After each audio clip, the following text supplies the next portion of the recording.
नमस्कार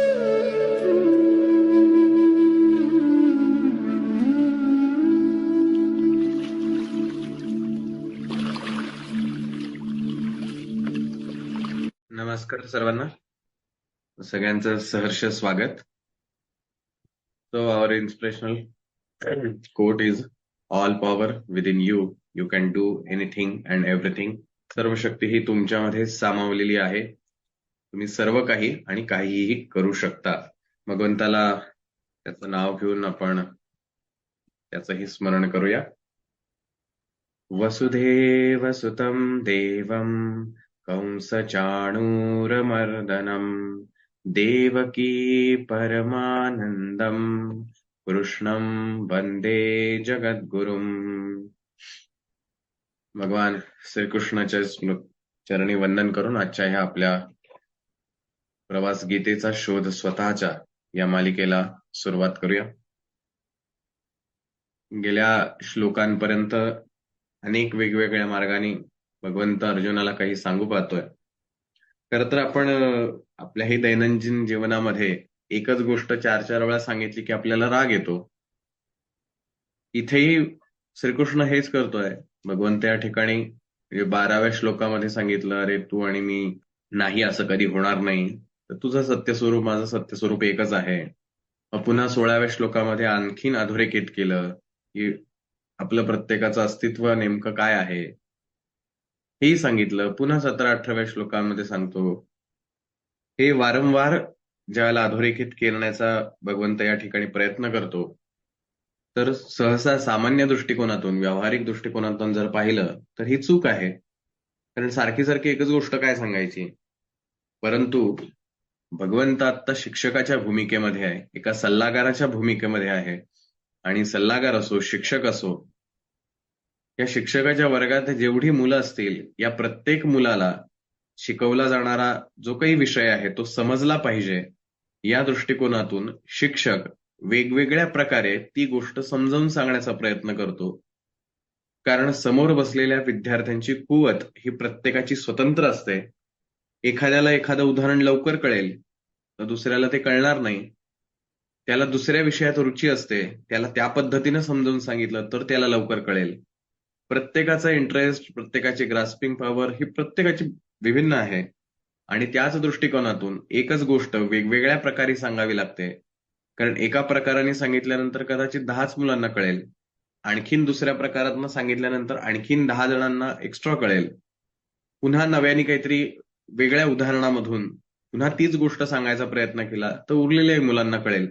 त्यामुळे शिक्षक जो असतो त्याला पार्शलिटी करता येत नाही, त्याला भेदभाव करता येत नाही. की एकदा मी सांगितलं, ज्याला समजायचं त्याने समजून घ्या, असं करता येत नाही. शिक्षकाचं हे कर्तव्य आहे. आणि त्याच भूमिकेतून अर्जुनाचा जो त्यांनी विषाद मांडलेला आहे, त्याची मानसिक अवस्था त्यांनी जी मांडलेली आहे, अशा मानसिक अवस्थेमध्ये असताना हे तत्वज्ञान भगवंत ज्याला सांगतोय, त्याला तो वेगवेगळ्या प्रकारे सांगण्याचा प्रयत्न करतोय, की जेणेकरून ह्यातली कुठली तरी एक भाषा, कुठलं तरी एक तत्वज्ञान, कुठला तरी एक आशय हा अर्जुनाला समजेल. शेवटी मोटिव्ह काय आहे, तर त्याला युद्धाला प्रेरित करणं. कारण अर्जुनानेच सांगितलेलं आहे की मी माझं शस्त्र जी आहेत ती खाली टाकून दिलेली आहेत, मी गलितगात्र झालेलो आहे, त्यामुळे आता तूच मला मार्गदर्शन कर. आणि अशा या वीर पुरुषाला पुन्हा एकदा त्याच्या युद्धाला, अर्थात त्याच्या कर्मासाठी प्रेरित करायचं आहे. आणि असं प्रेरित करत असताना त्याला विभिन्न भाषेमध्ये, विविध प्रकारे, विविध उदाहरणांसहित त्याला ती गोष्ट समजवायची आहे. कधी ओरडून सांगायची आहे, कधी प्रेमाने सांगायची आहे, कधी गोल फिरवून सांगायची आहे. वेगवेगळ्या प्रकारे गेल्या 12व्या श्लोकापासून भगवंत एकच गोष्ट सांगण्याचा प्रयत्न करतोय की आत्मा हा चिरंजीव आहे आणि तोच प्रत्येकाचं, या संपूर्ण विश्वात असलेल्या प्रत्येक गोष्टीचं, ते जड असो अथवा अजड असो, एनर्जी असो अथवा मॅटर असो, या प्रत्येकाचं एकच अस्तित्व आहे आणि तो म्हणजे मी आहे, किंवा ते म्हणजे तो पुरुष आहे. ही एकच गोष्ट वारंवार या ठिकाणी अधोरेखित करण्याचा भगवंतानी प्रयत्न केलेला आहे. आणि आता त्या आशयाला धरून तो पुढे या शेवटच्या 3 श्लोकांमध्ये त्या गोष्टींचे किंवा त्या आत्म्याचे वैशिष्ट्य जे आहेत, गुण जे आहेत, ते या ठिकाणी वर्णन करणार आहे. त्यामुळे आजच्या ह्या 25व्या श्लोकानंतर पुन्हा एकदा भगवंताचा सांगण्याची पद्धत आणि विषय बदलणार आहे. त्यामुळे आता 12व्या श्लोकापासून आपण जे पाहिलं, आत्मा, आपलं सत्य स्वरूप आणि चैतन्य, या सगळ्या गोष्टी आता आणखीन वेगळ्या प्रकारे आणि आणखीन वेगवेगळ्या उदाहरणाद्वारे, दैनंदिन जीवनाद्वारे भगवंत उरलेल्या अध्यायांमध्ये आणि उरलेल्या श्लोकांमध्ये सांगणार आहे. पण हा जो सध्या सुरू असलेला आशय आहे तो या आजच्या आपल्या भागामध्ये थांबणार आहे. आणि त्या अनुषंगानं 23वा श्लोक जो आहे, कदाचित हा श्लोक बऱ्याच जणांना परिचित असेल, पण आपण भारतामध्ये राहतो आणि भारतामध्ये ही पूर्वापार संस्कृती आहे की आपल्याला शिकवलेलं असतं की हिंदू धर्मामध्ये विशेषतः ही गोष्ट आवर्जून केली जाते की माणूस मेल्यानंतर त्याला पुढील गती प्राप्त होण्यासाठी किंवा त्याचा पुढचा प्रवास कशा प्रकारे असतो हे सगळं जे आहे त्या ठिकाणी वारंवार आपल्या पिढ्यानपिढ्या संस्कारांमध्ये, संस्कृतीमध्ये सांगण्यात आलेलं आहे. त्यामुळे हा जो श्लोक आहे हा अनेकदा किंवा अगदी चित्रपटांमध्ये सुद्धा जिथे हा आशय दाखवायचा आहे तर त्या ठिकाणी सुद्धा हा श्लोक वापरला जातो. नैनं छिन्दन्ति शस्त्राणि नैनं दहति पावकः न चैनं क्लेदयन्त्यापो न शोषयति मारुतः. एनम, नैनम मध्ये जो आहे न एनम असा तो त्याचा संधी विग्रह आहे. तर एनम म्हणजे या, एनम म्हणजे हा किंवा हा आत्मा, शस्त्राणी म्हणजे शस्त्र, न छिंदंती कापू शकत नाही. न एनम छिंदंती शस्त्राणी, हा आत्मा शस्त्रांनी कापला जाऊ शकत नाही. पुन्हा एनम या, पावकः, पावक म्हणजे अग्नीचं नाव किंवा अग्नीला समानार्थी शब्द, न दहती जाळू शकत नाही. एनम हा किंवा याला, आपह म्हणजे पाणी, न क्लेदयंती भिजवू शकत नाही, च आणि किंवा तसंच या आत्म्याला, मारुतः म्हणजे वारा, न शोषयती वाळवू शकत नाही. अर्थ फार सोपा आहे, समजायलाही लवकर समजू शकणार आहे की या आत्म्याला शस्त्रे कापू शकत नाहीत, विस्तव जाळू शकत नाही, पाणी भिजवू शकत नाही आणि वारा वाळवू शकत नाही.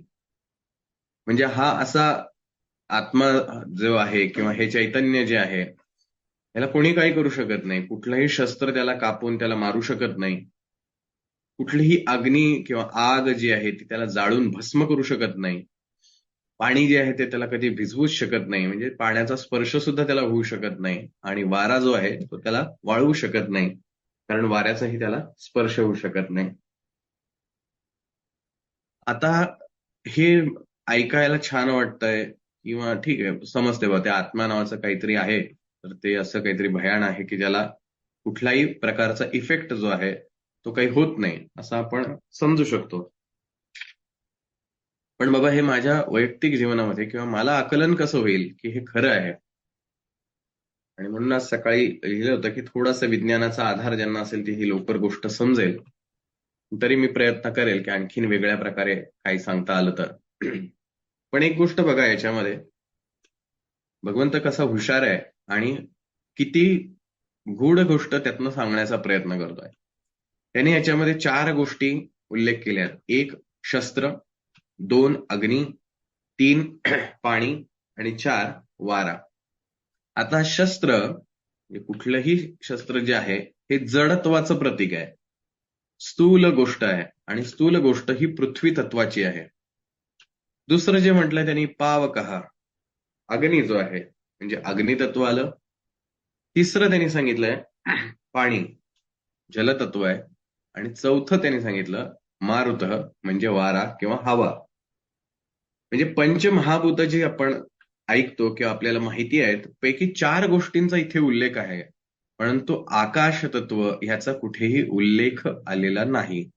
म्हणजे या 4 गोष्टींचा आत्म्यावरती परिणाम होत नाही. म्हणजे ही बाहेरची जी काही तत्व आहेत, अग्नितत्व आहे, जलतत्व आहे, पृथ्वी तत्व आहे किंवा वायू तत्व आहे, ही 4ही तत्व आत्म्याला, त्या चैतन्याला स्पर्श करू शकत नाही. म्हणजेच ह्या 4ही तत्वांसाठी आत्मा हा अगोचर आहे किंवा तो तिथपर्यंत ते पोहोचूच शकत नाही अशी जागा आहे. आता साधारणतः आपल्याला ऐकून माहिती असतं की प्रकाश पोहोचू शकणार नाही अशी कुठं जागाच नाहीये ना. वारा सगळीकडे पोहोचतोय किंवा तिथं व्हॅक्युम आहे तिथं ठीक आहे, परंतु प्रकाश मात्र सर्वत्र पोहोचू शकतो. पण या चारही गोष्टी ज्या आहेत त्या आत्म्याला काहीच करू शकत नाहीत. परंतु आकाश जे आहे ते पाचवं तत्व कुठे आहे? मग आकाश स्पर्श करू शकतं का? तर नाही. आकाश तत्व म्हणजेच तो ईश्वर, म्हणजेच तो आत्मा आहे. उदाहरण बघूया. आपल्या धर्मात माणसाच्या मृत्यूपश्चात त्याला जाळलं जातं.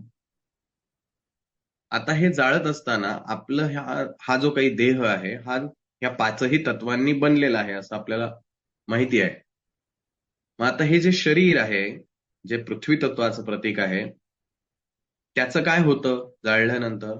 तर तो अग्नी जो आहे तो ह्या सगळ्या शरीराला भस्म करून टाकतो आणि त्याची राख तयार होते. हे संपूर्ण शरीरातलं जे पृथ्वी तत्वाचं शेवट काय राहिला तो रक्षा किंवा राख.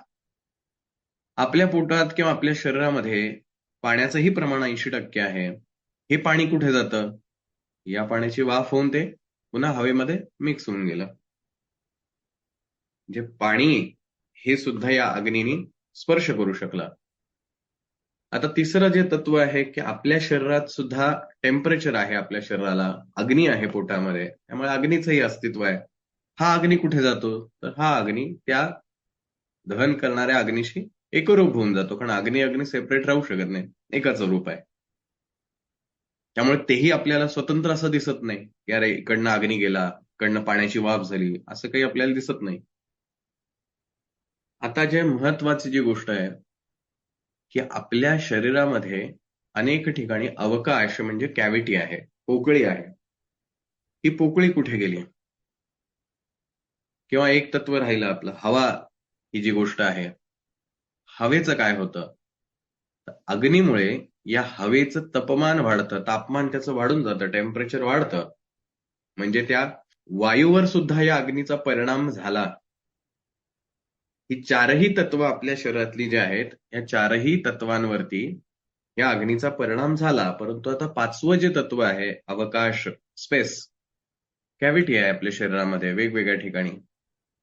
ह्याच्यावरती या अग्नीचा काही परिणाम होतोय का? थोडंसं अनालिसिस करून बघा. या आकाशावरती किंवा या स्पेसवरती अग्नीचा कुठलाच परिणाम होत नाही. तुम्ही म्हणाल ते स्पेसमध्ये पण टेम्परेचर वाढत नाही का? टेम्परेचर कशाचं वाढतं? तिथे असलेल्या हवेचं वाढतं. स्पेसला जी काही गोष्ट आहे म्हणजे ज्याच्यामध्ये हे खरं तर सगळं सामावलेलं आहे, त्या स्पेसमध्येच तर आपलं शरीर आहे ना. जातं निघून, त्याला ही स्पेस जी आहे ती पुन्हा मूळ रूपात असते. ती कुठेच जात नाही, कुठे येत पण नाही. फक्त त्याचं डिवायडेशन होतं बिकॉज ऑफ दॅट फॉर्म.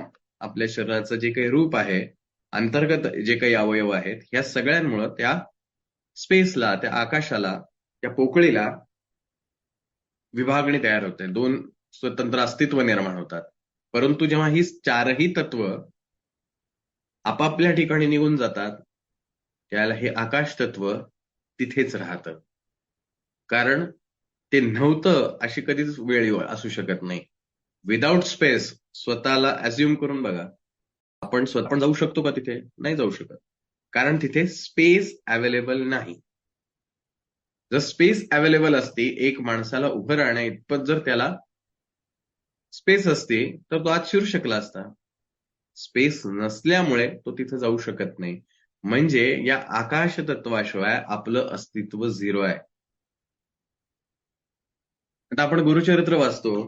गुरुचरित्रामध्ये दुसऱ्या अध्यायामध्ये ही कन्सेप्ट सुरुवातीलाच सांगितली आहे की हे विश्व कसं तयार झालं, आणि हे आजचं मॉडर्न सायन्स सुद्धा थेरॉटिकली मानतं आणि त्याच्यावरती त्याच अझम्पशनवर आज बिग बँग थिअरी आणि बाकीचे रिसर्च चालू आहेत. तर ते गुरुचरित्रात असं सांगितलंय की इथे पूर्वी काहीच नव्हतं, अवकाश होतं, आणि अशामध्ये भगवंत निद्रिस्त अवस्थेमध्ये असतो. त्याच्या उच्छवासामधून किंवा त्याच्या बेंबीमधून जिथे स्पेस आहे, कॅव्हिटी आहे, तिथून ब्रह्मदेवाची निर्मिती झाली. आणि ब्रह्मदेवाने आता काय करायचं हे त्याला माहित नाही, तो कोण आहे हे माहित नाही. मग विष्णू त्यांना सांगतो की तुला एक काम करायचं आहे, ही सृष्टी तयार करायची आहे. तो म्हणतो सृष्टी म्हणजे काय? तर विष्णू म्हणतात हे वेद घे आणि सृष्टीची निर्मिती कर. आणि मग ब्रह्मदेव सतत आजही उद्याही सृष्टीच बनवत राहतं. आधी स्पेस आहे, किंवा अगदी आपल्या पृथ्वीचं उदाहरण घेऊया आपण. पृथ्वीवरती हा 21% काय 29% आहे, ती 29% जमीन आहे. त्याच्यानंतर 71% पाणी आहे है ना? पृथ्वी तत्व आहे, जलतत्व आहे. त्याच्या पलीकडं वारा आहे. एक सर्टन डिस्टन्स पर्यंत पृथ्वीच्या बाहेरही वातावरण आहे. तिथपर्यंत हवा आहे. त्या डिस्टन्स नंतर हवा राहत नाही. प्रकाश जो आहे, मग अशी म्हणलं तसं प्रकाश हा सर्वत्र पोहोचत राहतो. पण अवकाश, स्पेस जी आहे, ती बघा कुठून कुठे आहे. सगळीकडे व्यापून आहे. विदाऊट स्पेस ही कुठलीच गोष्ट एक्झिस्ट करू शकत नाही. एकही गोष्ट विदाऊट स्पेस एक्झिस्ट करू शकत नाही. एखादा जर ग्लास पाण्याने पूर्ण काठोकाठ भरला असेल, तर त्याच्यात आपल्याला पाणी टाकता येणार नाही, कारण त्या पाण्याच्या थेंबाला सामावून घेण्या इतपत जागा त्या ठिकाणी नाही. म्हणजे आपण जे आत्मा, चैतन्य, हे जे काही त्याला नावं देतोय, जाणीव, ही जी काही नावं देतोय, हे म्हणजेच ते अवकाश, ती स्पेस, ही जी जागा आहे, जी सर्वीकडे व्यापून आहे. आणि म्हणून हे चार जे एलिमेंट्स आहेत, पृथ्वी तत्वाचं शस्त्र, अग्नितत्वाचा अग्नी, वायुतत्वाचा वारा आणि जलतत्वाचं पाणी, हे चारही गोष्टी त्या स्पेसला काहीच करू शकत नाही. त्या चैतन्याला, त्या आत्म्याला काही करू शकत नाही. पण अवकाश, तो स्पेस, या सगळ्यांना करू शकतो इफेक्ट. विचार करावा लागेल. तुम्ही आता कुठे बसला असाल, तिथे जर जागाच नसती, तिथे जर स्पेसच नसती, तर तुम्ही बसूच शकला नसता. तिथे जागा आहे म्हणून तुम्हाला अस्तित्व आहे. जर जागा नसती तर आपल्याला अस्तित्वच नाही. आपण एक्झिस्टच करू शकलो नसतो. पण आपल्या एक्झिस्टन्स शिवाय, आपल्या अस्तित्वाशिवाय जागा तिथे आहे का? जागा आहे. जागा कुठेच गेलेली नाहीये. आपण जागेला ऑक्युपाय केलं. मी ज्यावेळेला घर बांधतो, तर घर कुठे बांधू शकतो? जिथे जागा उपलब्ध आहे. जिथे मी घर बांधू शकतो तिथे जागा आहे. पण घर बांधलं नाही तर जागा नाही असं होईल का? तर नाही. जागा असतेच. मला तिथं घर बांधण्यासाठी योग्य आवश्यक असलेली मी जागा शोधतो. म्हणजे जागेशिवाय एकही गोष्ट अस्तित्वात असू शकत नाही. पण ह्या चारही तत्वांशिवाय अवकाश तत्व मात्र कायमस्वरूपी तिथेच असतं. आणि हाच तो चैतन्याचा भाग आहे. म्हणून भगवंतांनी अतिशय जाणीवपूर्वक हे चारच एलिमेंट्सचा किंवा ह्या चारच तत्वांचाच उल्लेख केलाय, की अग्नी, जलतत्व, पृथ्वी तत्व आणि वायू, हे चारही त्या स्पेसला काहीही करू शकत नाही. मी आत्ता जरी तुम्ही बसला असाल, काय करत असाल, आणि हवेत फक्त एक हात फिरवला, तरी तुम्हाला हे उदाहरण समजू शकेल की तो हात फिरवू शकलात कारण हात फिरवण्यासाठी जागा होती. पण तुम्ही हात फिरवला नाहीत म्हणून ती जागा तिथे नाही असं होत नाही. म्हणजे हात जागा निर्माण करू शकत नाही. जागा आहे म्हणून हाताचं अस्तित्व दिसतं. म्हणून हात फिरू शकतो, नाहीतर फिरवू नाही शकत आहे. म्हणून ही जी स्पेस आहे, हा अवकाश जो आहे, जिथे हवा सुद्धा नाही, काहीही नाहीये, फक्त निर्वात पोकळी, ही जी स्पेस आहे, हेच ते चैतन्य आहे. आणि म्हणून ज्या गोष्टींचा ध्वंस होणार आहे, ज्या गोष्टींचा नाश होणार आहे, म्हणून हे अर्जुना, तुला जी भीती वाटतेय ती तशी भीती असण्याचं कारणच नाही. कारण तू नाश फक्त ह्या चारच गोष्टींचा करू शकतो. पाचवी गोष्ट कधीच नाश पाहू शकत नाही, रादर कोणी करू सुद्धा शकत नाही. राईट. भाग्यश्री म्हणतात घटाकाश आणि चिदाकाश. अगदी सिंपल. आणखीन एक उदाहरण बघूया आपण. मडक्याचंच उदाहरण घेऊया, कारण हे परिचय आणि हे वारंवार येणार आहे. कारण हे उदाहरण मी देत नाहीये, हे माझं उदाहरण नाहीये. हे उदाहरण दिलंय आपल्या उपनिषदांमध्ये. बघा, आपली उपनिषदं किती छान पद्धतीनं आपल्याला ज्ञान देतात, परमेश्वर समजून सांगतात. एका मातीचं कुंभाराने मडकं बनवलं. आता हे मडकं बनवल्यानंतर त्या मडक्याला एक त्याचा स्वतःचा आकार आहे. त्या मडक्यावरती ह्या चारही गोष्टींमुळं, अग्नी, पृथ्वी, वारा आणि पाणी, ह्या चारही गोष्टींचा परिणाम त्या मडक्यावर होऊ शकतो. ते मडकं फुटू शकेल, पाण्याने विझलं जाऊ शकेल, आगीने तप्त होऊ शकेल, सगळीच गोष्ट होऊ शकते. परंतु या मडक्यामधली जी स्पेस आहे किंवा ह्या मडक्याचं जे मूळ अस्तित्व आहे, ती माती, ही माती, ते मडकं फुटलं तरी माती तशीच राहणार आहे. मातीला काही नाही करू शकत आहे. माती ओली होईल, माती गरम होईल किंवा आणखीन काही होईल, पण माती मातीच राहणार आहे. त्याला काही करू शकत नाही. मातीचं अस्तित्व जे आहे ते मिटवू शकत नाही, कारण माती हे त्या मडक्याचं मूळ अस्तित्व आहे. कदाचित ती माती पुन्हा नवीन रूपाने तोच कुंभार नवीन मडक्याच्या स्वरूपात आपल्यासमोर आणू शकेल. नवीन मडकं आकाराला येईल, त्याला नवीन नाव दिलं जाईल, त्याचं नवीन अस्तित्व येईल, परंतु माती तीच आहे. एकाच मातीपासून कितीतरी विविध प्रकारचे, आकारांचे, रंगांचे अनेक भांडी बनवता येऊ शकतात. पण ह्या सगळ्यांचं मूळ अस्तित्व काय आहे? माती. आणि ज्या मातीला काही करू शकत नाही, मातीमुळं भांड आहे, भांड्यामुळं माती नाही. आणि ह्यालाच छानसा शब्द आहे जो आपण मराठीमध्ये अनेक वेळेला वापरतो. इंग्लिशमध्ये आजकाल या गोष्टीवर खूप रिसर्च चालू आहे, आपल्याला अनेक युट्यूबवर व्हिडिओ मिळतील. तो शब्द म्हणजे कार्य कारण भाव, ऑर कॉज अँड इफेक्ट. कारण आणि त्याचं कार्य. माती हे मडक्याचं कारण झालं, कॉज झाला, आणि मडकं हे त्याचा इफेक्ट झाला. कारणामुळे कार्य आहे, कार्यामुळे कारण नाही. बघा, समजतंय का? माती हे कारण आहे, मातीचं भांड आहे, म्हणून माती हे कारण झालं, ज्याला उपनिषदांमध्ये शब्द आहे उपादान कारण. म्हणजे कशामुळे, त्याचं अस्तित्व कशामुळे, तर बाबा मातीमुळे. तर माती हे उपादान कारण आहे. आता ह्या मातीमुळं भांडी तयार झाली, अनेक वेगवेगळ्या प्रकारची भांडी कुंभारांनी बनवली. तर ती जी भांडी आहेत ते म्हणजे कार्य, इफेक्ट. इफेक्ट कधीही कारणाला त्रास देऊ शकत नाही, मिटवू शकत नाही, संपवू शकत नाही. पण कारण कार्याला बदलू शकतं. मडकं मातीला काही करू शकत नाही. मडकाने जर इच्छा केली की नाही, आता मी फुटतो, माझं अस्तित्व संपून टाकतो, म्हणजे मातीला त्रास होईल, मडकं फुटेल, मडक्याचा आकार संपेल, त्याचं नावरूप संपेल, पण माती तिथेच राहणार आहे. कार्य कारणाला कधीही छेदू शकत नाही. कुठल्याही प्रकारे तप्त झालं, चिडलं, रागावलं, काही जरी झालं तरी कॉज जो आहे त्याला काही करू शकत नाही. तुमच्या घरामध्ये एखादं टेबल असेल लाकडाचं. आता हे जे लाकडाचं टेबल आहे, तुम्ही जर थोडंसं डिटेलमध्ये त्याला सूक्ष्मरित्या पाहण्याचा प्रयत्न केला, तर तो टेबलाचा आकार आहे, पण त्याचं उपादान कारण काय आहे? कशामुळे त्या टेबलाचं अस्तित्व आहे? जर हे उदाहरण तुम्हाला कळलं तर तुम्हाला हा श्लोक कळला. लाकूड हे त्याचं उपादान कारण आहे. तुम्ही टेबल मोडलं, काही केलं, लाकूड तिथेच राहणार. तुम्ही त्याचे छोटे छोटे छोटे छोटे भाग करू शकाल, पण ते लाकडाचेच तुकडे आहेत असंच तुम्हाला म्हणावं लागेल. फक्त तुकड्यांना अस्तित्वच असू शकत नाही. तुम्ही जर असं कोणाला म्हणलं, हे बघ तुकडे, तर तो पहिला प्रश्न विचार, कशाचे तुकडे?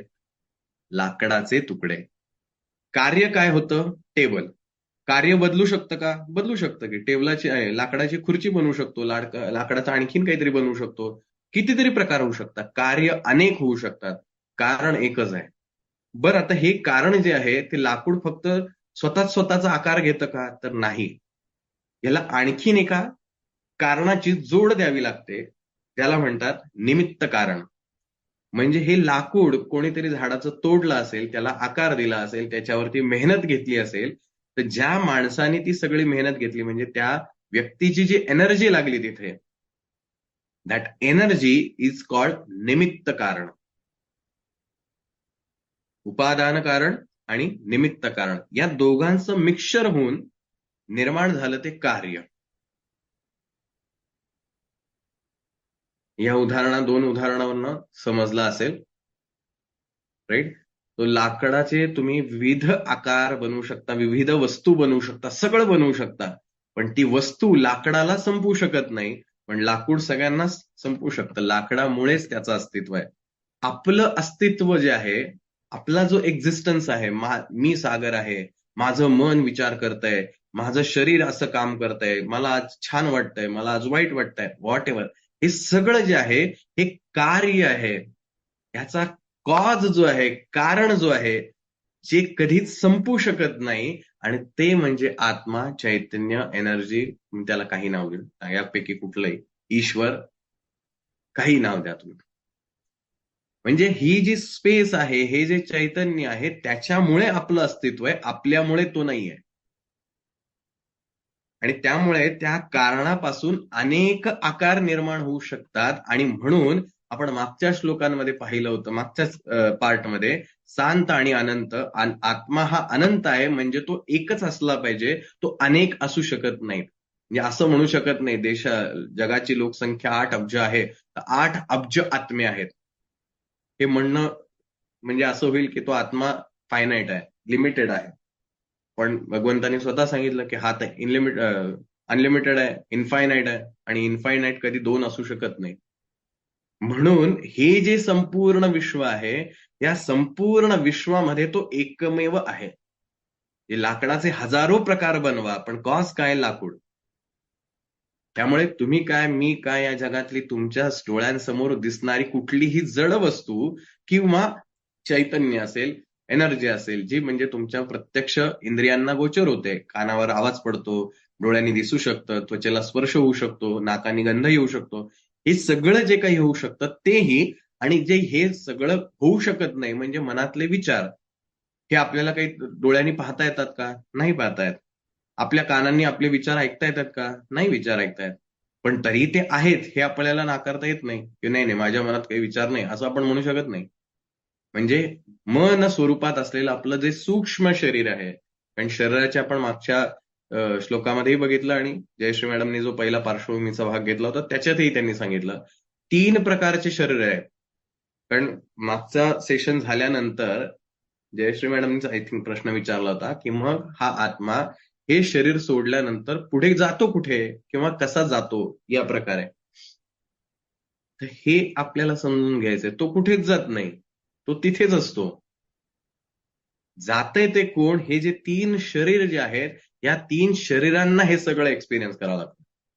मग ते बाह्य शरीर, जे आपलं शरीर बनलेलं आहे, ते शरीर असेल, किंवा आपलं सूक्ष्म शरीर, म्हणजे आपले मन, आपले भावना, विचार, हे जे काही सगळं आपल्या मनामध्ये प्रकट होते, ते मन म्हणजे आपलं सूक्ष्म शरीर आहे. आणि तिसरं, दॅट इज अ कॉझल बॉडी, कारण देह. या 3 देहांच्या अस्तित्वामध्ये त्या आत्म्याला प्रवास करावा लागतो. मग पर्यायाने एखाद्या वेळेला असं होऊ शकतं ना, की लगेच माणूस मेला की लगेच त्याला पुढचा जन्म मिळेल, दुसरं शरीर मिळेल, असं थोडी आहे. शरीर मिळायलाही वेळ लागू शकतो, पण तोपर्यंत त्या सूक्ष्म आणि कारण देहामध्ये त्या आत्म्याला राहावंच लागतं. जो विषय आता आपण काही चर्चेला घ्यायला नको, पण ही गोष्ट समजून घेणं गरजेचं आहे, की आपल्या सर्वांचं, कारण आपण ज्याला म्हणतो की हा माझा आत्मा आहे, त्यावेळेला आपण मिसगाईड होतोय असं आपल्याला म्हणावं. माझा, तुमचा, इतरांचा हा कोणाचाही वेगळा असूच शकत नाही. जर तो असता तर तो लिमिटेड आहे. कसा? हा माझा आत्मा तुमच्यामध्ये नाही, म्हणजे माझ्या आत्म्याला एक लिमिट आहे, एक बाउंड्री आहे, त्याच्या पलीकडे तो जाऊ शकत नाही. पण तसं तर जे काही स्पेसिफिकेशन कृष्णाने सांगितले, त्या स्पेसिफिकेशन मध्ये हे बसत नाही, तो लिमिटलेस आहे. आणि पुढच्या श्लोकांमध्ये आणखीन स्पेसिफाय करणार आहे कृष्ण. तर ह्या उदाहरणांमध्ये हेच सांगायचं होतं, की का ही 4ही एलिमेंट्स जे आहेत, ही या आत्म्याला किंवा ह्या चैतन्याला, ह्या पुरुषाला काहीही करू शकत नाही. आणि सेम आपल्याही आयुष्यात हेच आहे, कार्य आणि कारण. आपल्या आयुष्याचं कारण आपण स्वतः आहोत, कार्य म्हणजे आपलं आयुष्य आहे. आयुष्यात सुख येतंय, दुःख येतंय, चांगलं वाटतंय, वाईट वाटतंय, स्वप्न येत आहेत, स्वप्न जात आहेत, हे सगळं जे होतंय, that is a effect, that is not your cause. या सगळ्यामध्ये कॉज तुम्ही आहात. तुमच्यामुळे हे सगळं एक्झिस्ट आहे. जर तुम्ही या सगळ्यामधनं स्वतःला बाजूला काढून बघा, काहीच एक्झिस्ट करत नाही. जोपर्यंत तुम्ही आहात तोपर्यंत तुम्हाला एक्झिस्टन्स आहे. ज्या क्षणी तुम्ही नसाल त्यावेळेला एक्झिस्टन्स संपेल. भले ते तुमचं शरीर असलं तरी सुद्धा. जोपर्यंत मेंदूला ही जाणीव आहे, जोपर्यंत मनामध्ये ही जाणीव आहे की मी किंवा माझं नाव असं असं आहे, माझं नाव सर्वेश आहे, हे जोपर्यंत त्याच्या मनामध्ये स्मृती आहे, मेमरी आहे, त्याच्या ब्रेनमध्ये हे सगळ्या गोष्टी, ते न्यूरॉन्स व्यवस्थित काम करत आहेत, तोपर्यंत सर्वेश आहे. ज्या क्षणी हे सगळेजण काम करणं बंद करतील, because of some disease or because of some accident, काही असेल, त्या व्यक्तीला कळणार नाही मी कोण आहे. शरीर आहे, सगळ्या गोष्टी आहेत, पण तो सांगू शकत नाही मी कोण आहे. त्याच्यामुळे म्हणजे माझ्यामुळे माझं जग आहे, जगामुळे मी नाही. कारणामुळे कार्य आहे, कार्यामुळं कारण नाही. म्हणून मला जे आयुष्यात मिळवायचं आहे, मला जे आयुष्यात कमवायचं आहे, ते कमवण्याचं सामर्थ्य माझ्याकडे आहे, कारण मी कॉज आहे. जे आपल्या स्वामी विवेकानंदांचं वाक्य आहे, ऑल पॉवर विदिन यू. कुठे आहे? कारण मी जो आहे, हा मी म्हणजे मला जो वाटतोय तो मी नाही आहे. हा मी म्हणजे ह्या सगळ्या स्पेसिफिकेशन मध्ये बसणारा मी आहे, की जो लिमिटलेस आहे, जो इन्फायनाईट आहे, जो ह्या चारही एलिमेंट्सनी त्याला कुठलाही इफेक्ट होणार नाही. जर तुम्ही म्हणला की मला इफेक्ट होणार नाही आणि पाण्यात बुडी मारली आणि डुबायला लागला, तर तुम्ही ज्याला मी म्हणताय तो मी तो नाही ना. जर तुम्ही ओरडताय, रडताय किंवा व्हॉट एव्हर तुम्हाला जे फील होत आहे, याचाच अर्थ ते थेरॉटिकली आपल्याला समजलंय, प्रत्यक्षात आपल्याला समजलेलं नाही. म्हणून समजणं आणि कळणं खूप अंतर आहे. उदाहरण सांगेल नंतर, छोटंसं उदाहरण आहे, पण आपल्या लाईफमध्ये समजणं आणि उमजणं ह्याच्यामध्ये जो अंतर आहे किंवा ह्याच्याने किती फरक पडू शकतो, एका क्षणात सगळ्या गोष्टी बदलू शकतात. पण ते उमजत नाही, म्हणून आपण ह्या कार्यालाच कारण समजून बसलोय. राईट? आता पुढच्या श्लोकाकडे जाऊ, कारण तिथे आणखीन छान एक उदाहरण देऊन समजून सांगायचा प्रयत्न करायचा आहे. अव्यक्तोऽयं चिन्तोऽयं विकार्योऽयमुच्यते तस्मादेवं विदित्वैनं नानुशोचेतुमर्हसि. अयम म्हणजे हा, अव्यक्त म्हणजे जो एक्सप्रेस होऊ शकत नाही किंवा काय म्हणूया आपण त्याला, व्यक्त होऊ शकत नाही, प्रेझेंट होऊ शकत नाही. अयम, अयम म्हणजे हा. फार सुंदर आहे हा श्लोक आणि खूप काय म्हणूया आपण, डायरेक्टली हृदयाला भिडून जाईल आणि समजेल आपल्याला की हा परमेश्वर नेमका आहे कसा आणि तो सदैव आपल्या सोबत असतो म्हणजे कशा स्वरूपात असतो, तर ती आपल्याला समजेल. जस्ट हे पहिलं उदाहरण समजलं सगळ्यांना? यात कार्य आणि कारण ह्या दोन गोष्टी ज्या सांगण्याचा प्रयत्न केला, आणि हे वारंवार येत राहतील कारण या उदाहरणात. अचेत्योऽयमधायोऽयम् क्लेद्यो शोष्य एव च नित्यः सर्वगतस्ताणुर् अचलोऽयं सनातनः. यतः म्हणजे कारण, अयम म्हणजे हा आत्मा, अछेद्य न कापला जाणारा किंवा न छेद होणारा, त्याचं डिवायडेशन होऊ शकणार नाही असा हा आत्मा. अयम म्हणजे अदाह्य म्हणजे हा दाह होऊ शकत नाही, त्याचं भाजू शकत नाही किंवा अग्नीने त्याचं दहन होऊ शकत नाही. अक्लेद्य भिजू शकत नाही. च आणि एव निसंदेहपणे अशोष्य वाळू शकत नाही. अयम हा आत्मा नित्य, नित्य आहे. सर्वगत सर्वव्यापी. अचल, अचल म्हणजे न चल होणार म्हणजे नॉन मुव्हिंग ऑब्जेक्ट. स्थाणुः स्थिर राहणारा, राईट, एकाच ठिकाणी स्थिर असणारा. च आणि सनातन आहे. तर पहिलं वाक्य तर मग असंच परत रिपीट आहे बघा, परत गंमत आहे की नाही, आता तेच सांगितलं. एकच गोष्ट वारंवार सांगण्याचा प्रयत्न या ठिकाणी भगवंत करतोय की तो आत्मा कसा आहे, तो छेद त्याचा होऊ शकत नाही, त्याला जाळता येऊ शकत नाही, तो भिजवला जाऊ शकत नाही किंवा तो वाऱ्याने सुकवलाही जाऊ शकत नाही. तो कसा आहे, तर तो आत्मा नित्य, सर्वव्यापी, अचल आणि स्थिर राहणारा असा सनातन आहे. हे 5 गुण जे मागच्या श्लोकांमध्येही भगवंतानी आपल्याला सांगितले होते. आपल्याला काय शिकायचंय? कॉज अँड इफेक्ट, कारण आणि कार्य. आता ते जे झाड तयार होत आहे, वेगवेगळ्या प्रकारची होती झाडं त्याच्यामध्ये. रोप कसं तयार होतं, एक त्याच्यामध्ये बी लावलेलं आहे, त्या बीला हळूहळू पाणी, माती, हवा, ह्या सगळ्या गोष्टी एक एक एलिमेंट्स मिळत गेल्या की ते हळूहळू त्याच्यात अंकुर फुटतो. मग त्या अंकुरामध्ये ही शक्ती येते की तो जमिनीला भेदून बाहेर येतो. हळूहळू त्याची वाढ होत राहते. वाढ होत होत एका झाडामध्ये किंवा एका पिकामध्ये त्याचं परिवर्तन होतं, रूपांतरण होतं. आता हे रूपांतरण झाल्यानंतर काय तयार होतंय? पुन्हा बीज तयार होत आहे. जी फळं येत आहेत त्या फळामध्ये काय आहे? बीज तयार होत आहे. म्हणजे एका बीजातून तयार झाल्यानंतर त्याचं पुन्हा रूपांतरण त्या बीजामध्येच होणार आहे. आणि कालांतराने ज्यावेळेला त्या झाडाची जी काही वाढ व्हायची असेल तेवढी क्षमता संपली. आता त्याच्यामध्ये वाढण्यासारखं काहीही राहिलं नाही, की ते झाड मरणार आहे, संपणार आहे. पण मागे काय ठेवून जाणार आहे? एक बीज. या एका बीजामध्ये पुन्हा किती झाड निर्माण करण्याची क्षमता आहे, हे कोणालाही जर विचारलं तर कोणीही सांगू शकणार नाही. परंतु त्या बीजामध्ये झाड तयार करण्याची क्षमता आहे, हे मात्र नक्की आणि ते सगळेच जण मान्य करू शकतील. प्रत्येक गोष्ट जिथून सुरुवात झालीये तिथंच पुन्हा मूळ रूपाला येऊन मिळते. बीजापासून सुरुवात झाली, हळूहळू अंकुर फुटला, हळूहळू त्याचं झाडामध्ये रूपांतरण झालं आणि पुन्हा एकदा काही वर्ष लोटल्यानंतर पुन्हा त्या बीजामध्येच त्याचं मूळ रूपामध्ये परिवर्तन झालं. काही झाडं जी आहेत ती काही दिवसात येतील, काही झाडं ही काही वर्षांमध्ये येतील. अगदी वर्षानुवर्ष टिकतील, पण वर्षानुवर्ष टिकल्यानंतर पुन्हा जर त्याचं अस्तित्व शेवट कुठं पाहिलं आपण, तर तो पुन्हा त्या बीजाकडेच येणार आहे.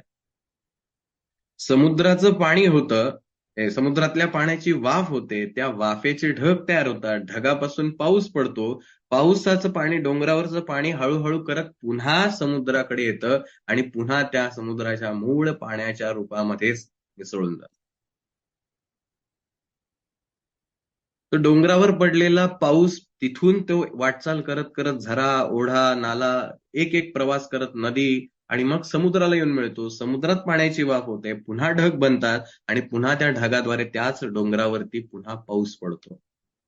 जिथून सुरुवात झाली तिथं यावंच लागतं. आपल्या आयुष्यातल्या प्रत्येक गोष्टींकडे जर आपण जाणीवपूर्वक पाहायचा प्रयत्न केला, तर प्रत्येक गोष्टीला उगम आहे, प्रत्येक गोष्टीला वाढ आहे आणि ती वाढ संपली की पुन्हा त्या मूळ रूपातच जावं लागतं. दुसरं अस्तित्व नाही. माणूस आहे काय किंवा अन्य प्राणी काय करतो काय? जन्माला येतो, वाढतो, जे काही त्याचं आयुष्य आहे तेवढं जगतो आणि मागं काय ठेवून जातो? पुन्हा त्याची बीज, पुन्हा त्याची पुढची पिढी. आणि हा सातत्याने प्रवास चालू आहे. ही शरीरं बदलत चालली आहेत, पण जे मूळ त्याचं रूप आहे ते काही बदलायला तयार नाही. जे बीज आहे, ज्याच्यातून ही सगळी निर्मिती होतीये, त्या बीजामध्येच परत जावं लागतं. आणि हे निसर्गाचं चक्र कोणीही मोडू शकत नाही. पण जसं आपल्या आयुष्यात सुख येतं, त्या सुखाचं जे कारण आहे, ते सुख पुन्हा त्या कारणामध्ये विलीन होणार आहे. हे सुख आलं, तुम्ही त्याचा उपभोग घेतला, त्या सुखाची जेवढी काही उपभोगाची क्षमता असेल, तेवढी सगळी क्षमता संपली, की ते सुख मूळ कारणामध्ये विराजमान होऊन जाणार आहे. म्हणून सुख शाश्वत नाही. बरं दुःख शाश्वत आहे का? नाही. दुःखाचंही ज्या कारणामधून निर्मिती झालेली आहे, त्या कारणातून निर्मिती झाल्यानंतर त्या दुःखामधनं जेवढं काही दुःख यायचं असेल, तेवढं दुःख येऊन झालं, की ते पुन्हा मूळ रूपात जाऊन थांबणार आहे. आता हे मूळ रूपात गेल्यानंतर पुन्हा त्यातनं बीज फुटायला किती वेळ लागेल? तर त्याला जमिनीमध्ये स्वतःसाठी लढावी लागतं. त्यालाच अव्यक्त रूप म्हणतो. बीज लावल्यानंतर जमिनीवर लगेच अंकुर दिसत नाही, पण अंकुर दिसत नाही याचा अर्थ कुठलंही कार्य घडत नाही असं म्हणणं हे मूर्खपणाचं ठरेल. कारण जमिनीखाली त्या बीजामध्ये प्रक्रिया घडतीये म्हणूनच त्याचा अंकुर फुटू शकतो आणि ते जमिनीवर येऊ शकतं. पण अंकुर दिसला नाही म्हणून कार्य घडत नाही असं होऊ शकत नाही. कारण जिथे कारण आहे त्याच्यातून कार्याची निर्मिती होणार आहे. कारण कार्याची निर्मिती होण्यासाठी कारण अपेक्षित असतं. आपणही आपल्या जीवनामध्ये जे काही चांगलं झालं किंवा वाईट झालं, एखादा म्हणलं, "अरे माझ्या जीवनात एवढं दुःख का?" असा आपण जेव्हा प्रश्न विचारतो, त्यावेळेला आपण हे मानलेलं असतं, की आपल्या आयुष्यात जे घडतंय त्याला काहीतरी एक कारण आहे आणि म्हणून आपण त्या कारणाचा शोध घेण्यासाठी किंवा ते कारण मला माहीत नाही, म्हणून असा प्रश्न विचारतो, की माझ्या आयुष्यात हे दुःख का? कुठेही गेलात, कुठल्याही जीवनातल्या कुठल्याही टप्प्यावर बघितलं तरी हा का प्रश्न तुम्ही सातत्याने विचारत राहता. कारण का हा विचारतोय? कारण आपल्याला माहितीये या कार्यामागे कारण हे असलंच पाहिजे. आणि म्हणून कारणावरती लक्ष द्या, कार्य आपोआप घडेल. तुम्हाला उत्तम फर्निचर बनवायचंय तर उत्तम लाकूड आणा, फर्निचर चांगलंच होईल. कारण त्या फर्निचर बनण्यासाठी ज्या 2 शक्तींची आवश्यकता आहे किंवा 2 कारणाची आवश्यकता आहे, त्यातलं एक प्रमुख कारण म्हणजे उपादान कारण, ते लाकूड तुम्ही उत्तम नेमा आणि दुसरं जे आहे निमित्त कारण म्हणजे तो लाकडाचा घडवणारा, जो शेप देणारा सुतार आहे, तो उत्तम नेमा. फर्निचर चांगलं होणारच आहे. कार्याकडे जर लक्ष देत राहिलात, तर तुमच्या आयुष्यात काहीच होणार नाही. फक्त फ्रस्ट्रेशन येत राहणार. तुम्ही जेवढे रिझल्ट ओरिएंटेड जगत राहाल, तेवढं तुम्ही फ्रस्ट्रेट होत राहणार. तुम्ही कॉजवर लक्ष द्या. इफेक्ट ऑटोमॅटिक होतो. कारण तो निसर्गाचा नियम आहे.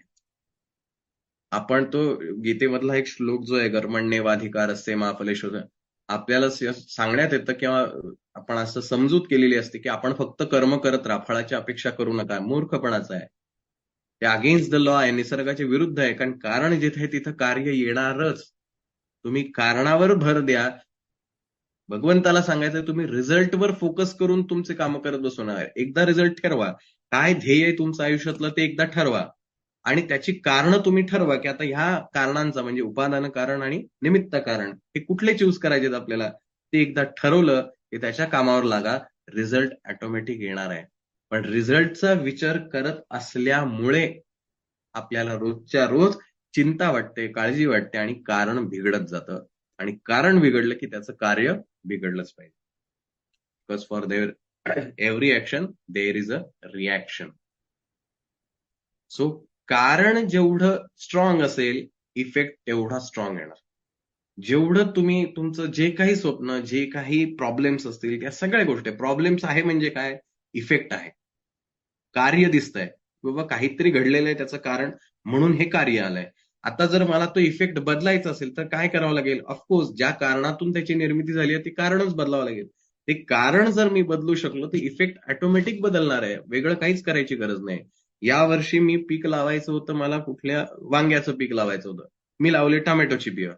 तर टोमॅटोच्या बियातनं यावेळेला ते टोमॅटो बिया आल्या. अरे माझं चुकलं वाटतं. ठीक आहे ना, पुढच्या याला वांग्याची बी लाव ना, बरोबर वांग येईल. तू कारणावरती लक्ष दे. म्हणजे फक्त बी लावून चालणार आहे का? तर नाही. बी लावणाऱ्याचं निमित्त कारण सुद्धा महत्वाचं आहे. म्हणजे उत्तमरित्या ते बी लावणं महत्वाचं आहे. मग हे कारण, निमित्त कारण आणि उपादान कारण हे दोन्हीही जर कॉज व्यवस्थित असतील, इफेक्ट 100% येणार आहे. आणि हेच भगवंत आपल्याला या ठिकाणी सांगू पाहतोय. मग आता त्याच्यात त्यांनी जे स्पेसिफिकेशन सांगितलेले आहेत, ते स्पेसिफिकेशन पहिला शब्द वापरला, दॅट इज अ नित्य.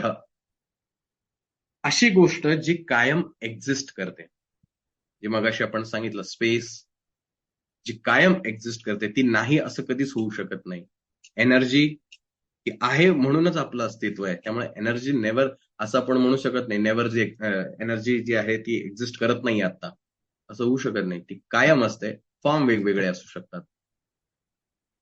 त्यालाच आणखीन आपल्या धार्मिक, आध्यात्मिक दृष्टीनं नाव आहे आत्मा, परमात्मा, जे काही त्याला नाव देता येत असेल. आता ह्याच्यात गंमत अशी आहे, की प्रत्येक गोष्ट सांगण्याचे वेगवेगळे मेथड्स असतात, प्रकार असतात.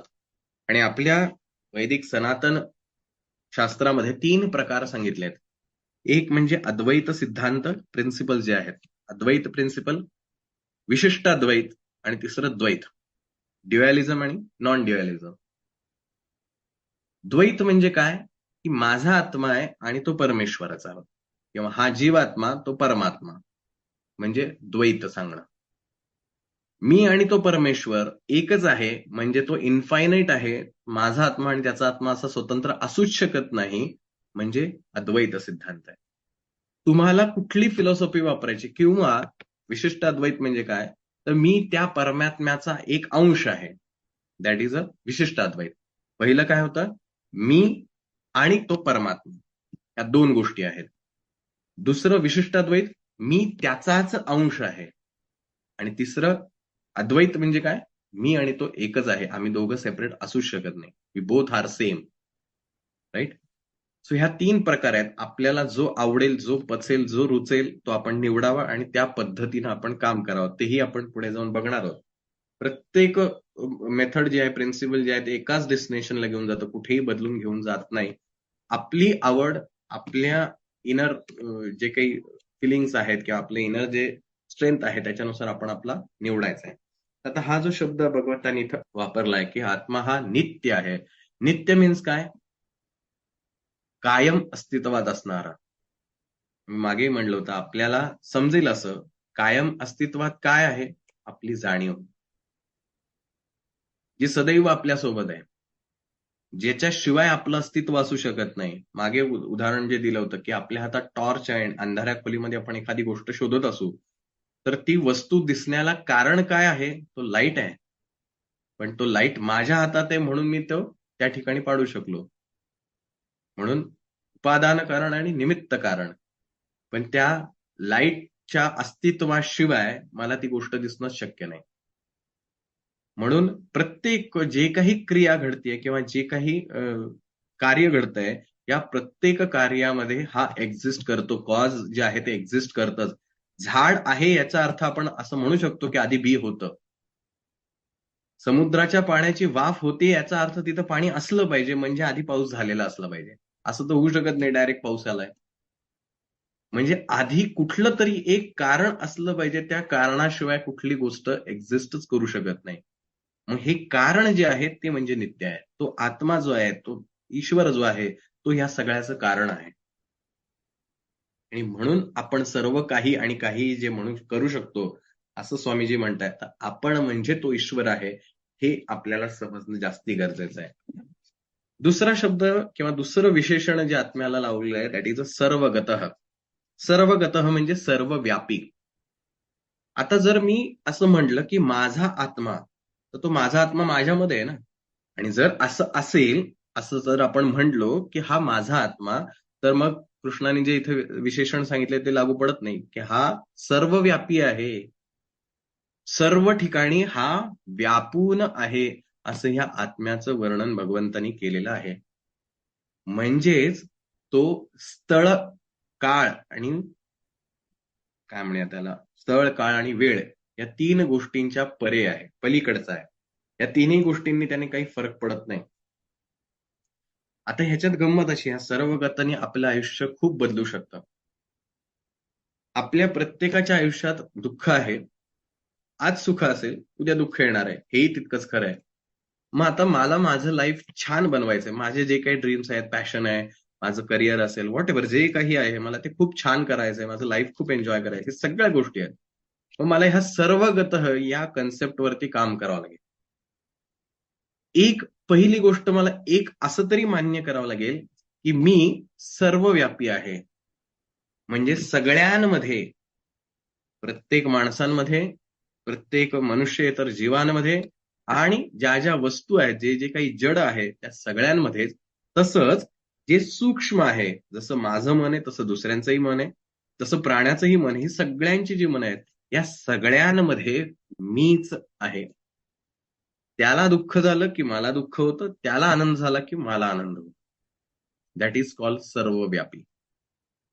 हे जर आपण मान्य केलं, तर आपल्याला दुःखच होऊ शकत नाही. कारण आपल्याला दुःख होण्यासाठी दुसरी एखादी गोष्ट आवश्यक असते, की ज्याच्यामुळे मला दुःख होतंय. माझ्या लाईफमध्ये हे असं नाही, म्हणून मला दुःख होतंय. म्हणजे काय झालं? मी आणि माझी लाईफ ह्या 2 वेगळ्या गोष्टी आहेत, हे मी कन्सिडर केलंय. पण मग इथे सर्वगतामधले पहिलं प्रिन्सिपल जर आपण मान्य केलं, की सगळ्यांमध्येच मी आहे, तर आपल्याला दुःख होऊ शकत नाही. कुठलीही गोष्ट घ्या. दुःखही नाही आणि आनंदही होऊ शकत नाही. कारण सगळ्यांमध्येच मी आहे. कशाचा आनंद व्यक्त करायचा? सो मी नेहमीच आनंदी राहणार. आता मला आनंदासाठी बाह्य कुठल्याही गोष्टींची गरजच नाही, कारण सगळ्यांमध्ये मीच आहे. मला आनंद आत्ता जो होतोय, की माझ्या आवडीचा पदार्थ खाल्ला की मला आनंद वाटतो. मला माझ्या आवडीची माणसं भेटली की आनंद वाटतो. माझ्या आवडीचा आवाज जो आहे तो कानावर पडला की मला आनंद वाटतो. हे बाहेरून काहीतरी घडतंय म्हणून मला आनंद वाटतोय. पण आता इथे मी जर मान्य करत असेल, की सगळ्यांमध्ये मी आहे, म्हणजे मी कायम आनंदीच आहे. मी दुःखीच होऊ शकत नाही. सो झालं माझं प्रॉब्लेमचं सोल्युशन मिळालं. तर ठीक आहे, मला असं नाही मान्य करायचं की सगळ्यांमध्ये मी नाहीये बाबा. ठीक आहे, मान्य करा मग की सगळ्यांमध्ये मी नाही. हे तरी प्रिन्सिपल मान्य करा. मग जर सगळ्यांमध्ये मी नाही हे जर मान्य केलं, मग आपल्याला दुःख व्हायचं कारण काय? मी नाहीच आहे ना, कुठंच एक्झिस्ट करत नाही. मग मला दुःख होईलच कसं? कोणी मला काही त्रास दिला, मला दुःख व्हायचं कारणच नाही. मी नाहीच आहे ना कुठं.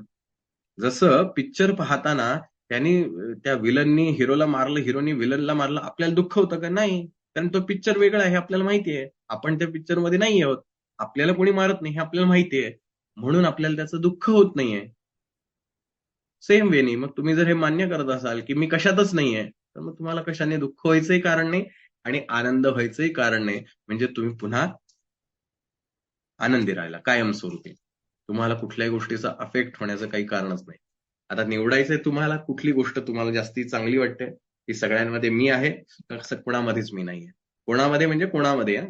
माणसं असो, पशु, पक्षी, जीव, जे जे काही मॅटर, जे काही तुम्हाला सगळं गोचर होते त्या कशामध्येही. हे सगळ्यांमध्ये एकतर तुम्ही आहात और सगळ्यांमध्ये तुम्ही नाहीत. येस और नो एवढ्यामध्येच उत्तर असं सर्व व्यापी.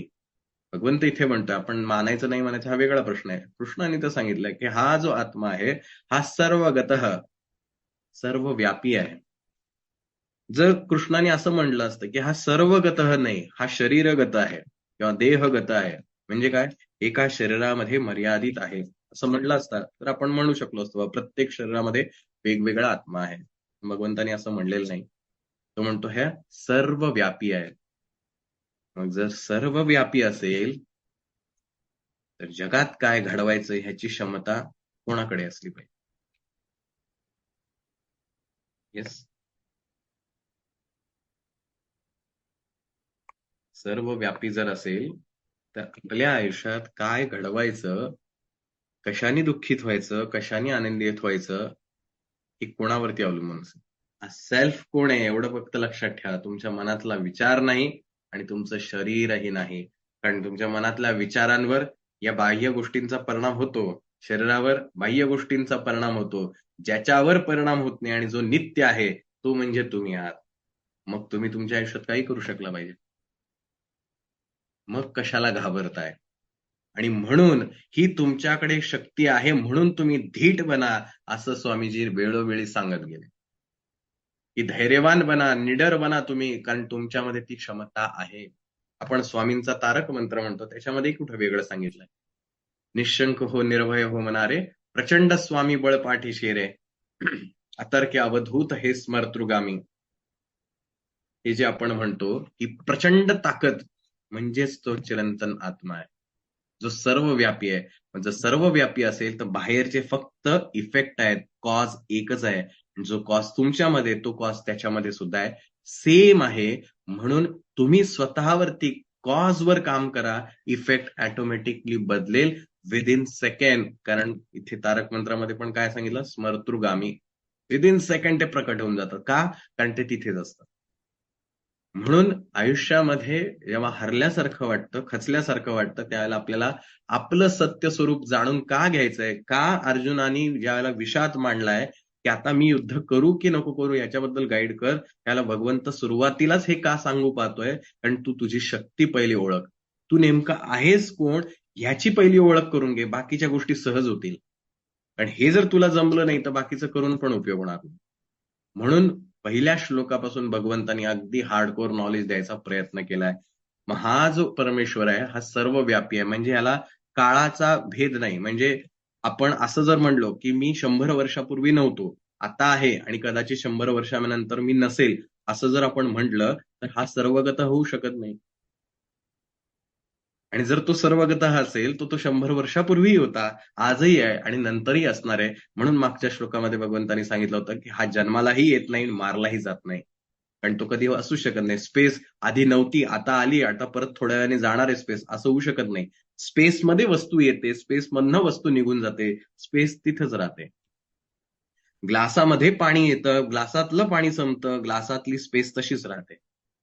रादर ती स्पेस त्या आकाराने निर्माण झाली म्हणून तर त्याच्यात पाणी बसू शकतं. जर ती स्पेस तिथे नसतीच तर पाणी बसूच शकलं नसतं. सो स्पेस तिथेच आहे. म्हणून तो सर्वव्यापी आहे. म्हणजे त्याला काळाने काही फरक पडत नाही. मग जर आणखीन एक गोष्ट बघूया की स्थळाने काही फरक पडतोय का, ज्याला म्हणतात देश. देशाने काही फरक पडतोय का? देश म्हणजे थोडक्यात आपण काय म्हणूया, स्थळच किंवा जागा. की मी आत्ता या ठिकाणी आहे म्हणजे मी त्या ठिकाणी नाही असं मला म्हणावं लागेल. पण या ठिकाणी आहे आणि त्या ठिकाणी नाही, ते काय आहे आणि काय नाही आहे. माझं शरीर आत्ता इथे आहे पण तिथे नाही, कारण ते शरीर आहे. त्याला बॉर्डर आहे, लिमिट आहे, ते फायनाईट आहे, मर्यादित आहे. पण माझा आत्मा, माझं चैतन्य इथेही आहे आणि तिथेही आहे एकाच वेळेला. असं नाही आहे इथून उठून ते तिकडे जाणार आहे, मग ते स्थळावर बदलणार आहे. आत्ता या क्षणाला तुम्ही जिथे हवा तिथे सगळीकडे आहात. तुम्ही म्हणजे कोण? तुमचं शरीर नाही आणि तुमचं मन नाही. पण शरीराला मर्यादा आहेत का? आहेत ना मर्यादा. ते एकाच वेळेला इकडं आणि एकाच वेळेला तिकडं नाही जाऊ शकत. एका वेळेला इकडं तरी असेल, नाही तर एका वेळेला तिकडं तरी असेल. आपल्या मनाला मर्यादा आहेत का? आहेत ना मर्यादा. आपलं मन एका वेळेला एकच विचार करू शकतं. एकाच वेळेला 2-2 विचार नाही करू शकत. अर्थात तुम्ही म्हणाले एकाच वेळेला आपण किती विचार करतो? नाही.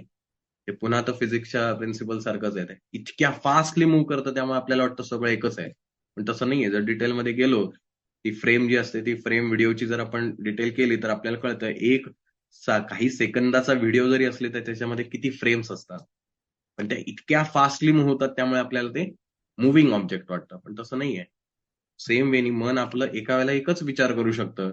आणि ते इतकं फास्ट विचार करतं त्यामुळे मन एका वेळेला एकाच ठिकाणी राहू शकतं. एकावरनं सोडून ते दुसऱ्याकडे जाऊ शकतं. त्याचा स्पीड भरपूर आहे. राईट? तर त्यामुळे हा आपण सर्वव्यापी आहोत. एकाच वेळेला सगळीकडे आपण व्यापून आहोत. कारण ते एकच आहे. आणि म्हणून आपल्या जीवनामध्ये घडवण्याचं सामर्थ्य हे आपल्यामध्ये निश्चित आहे प्रत्येकाकडे. कोणाकडे कमी जास्त असण्याचं काही कारण नाही. तिसरं स्पेसिफिकेशन भगवंतांनी जे सांगितलं आहे, स्थाणुः. स्थाणूचा अर्थ आपण इथे बघितला. जे स्थिर आहे. ज्याला आपण काय म्हणू, एखादा पिलर असतो, एखादा खांब असतो. तो खांब जो आहे तो स्थिर असतो एकाच ठिकाणी, तो हलू शकत नाही इकडून तिकडून. राईट? हा आपला आत्मा जो आहे, ही चैतन्य जे आहे, हा पुरुष जो आहे हा स्थिर आहे. स्पेस स्थिर आहे. बदलतीये कशामुळं? हे जे 4 एलिमेंट्स मध्ये येत आहेत त्याच्यामुळे बदलते. आगीमुळे हवा गरम होते. आगीमुळे इफेक्ट दिसायला लागला हवेमध्ये. पण आग नव्हती तरी हवा होतीच की तिथे. आगीमुळे फक्त ती दृश्य स्वरूपात दिसायला लागली. त्याच्या पलीकडे काहीच नाही झालं. तो सेम हा जो आत्मा आहे हा स्थिर आहे, अस्थिर नाही. आणि पुढचं जे विशेषण आहे अचल, न हलणार, स्थिर राहणार. का बरं असं म्हणलं असेल ते न हलणार आहे?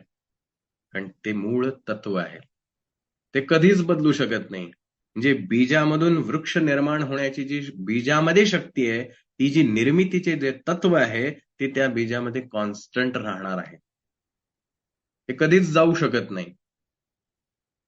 ते जे मूल तत्व आहे, ते तत्व म्हणजे तो परमेश्वर. जसं स्वामी महाराज म्हणायचंय की मी कोण, तर मूळ मूळ वडाचं झाड. मी कारण आहे, कार्य ही सगळी सृष्टी आहे. आणि ती सृष्टी माझं कार्य असल्यामुळे मी क्षणात काही बदलू शकतो. आपण स्वामींना जे म्हणतो की स्वामी अशक्यही शक्य करू शकतात. का करू शकतात? कारण ह्या सगळ्या कार्याचे ते कारण आहेत. आणि कारण कार्यामध्ये बदल घडवू शकते, आपण मग अशा उदाहरणामध्ये पाहिलं. जर ते कार्य असतं तर का इतर गोष्टींमध्ये ते ढवळाढवळ करू शकणार नाहीत. एक खुर्ची दुसऱ्या खुर्चीला बदलू शकत नाही. पण खुर्चीचं लाकूड खुर्चीला बदलू शकतं. तसंच स्वामी महाराज आपल्याला म्हणतात की तुझा स्वतःची ओळख व्हायला पाहिजे. संत तुकाराम महाराजांनी आपल्याला सांगितलं की तुला जे शोधायचंय त्याची जागा चुकतोयस. तू बाहेर शोधत बसलायस, कारण आपलं मन अशाच प्रकारे बनवण्यात आलेलं आहे की जे सतत बाहेर धावतं. आणि जर तुम्ही आपल्या ग्रंथांचा, धर्माचा, सगळ्या गोष्टींचा अभ्यास कर किंवा मानवी उत्क्रांतीचा जर विचार केला तर माणसाने हेच काम केलंय.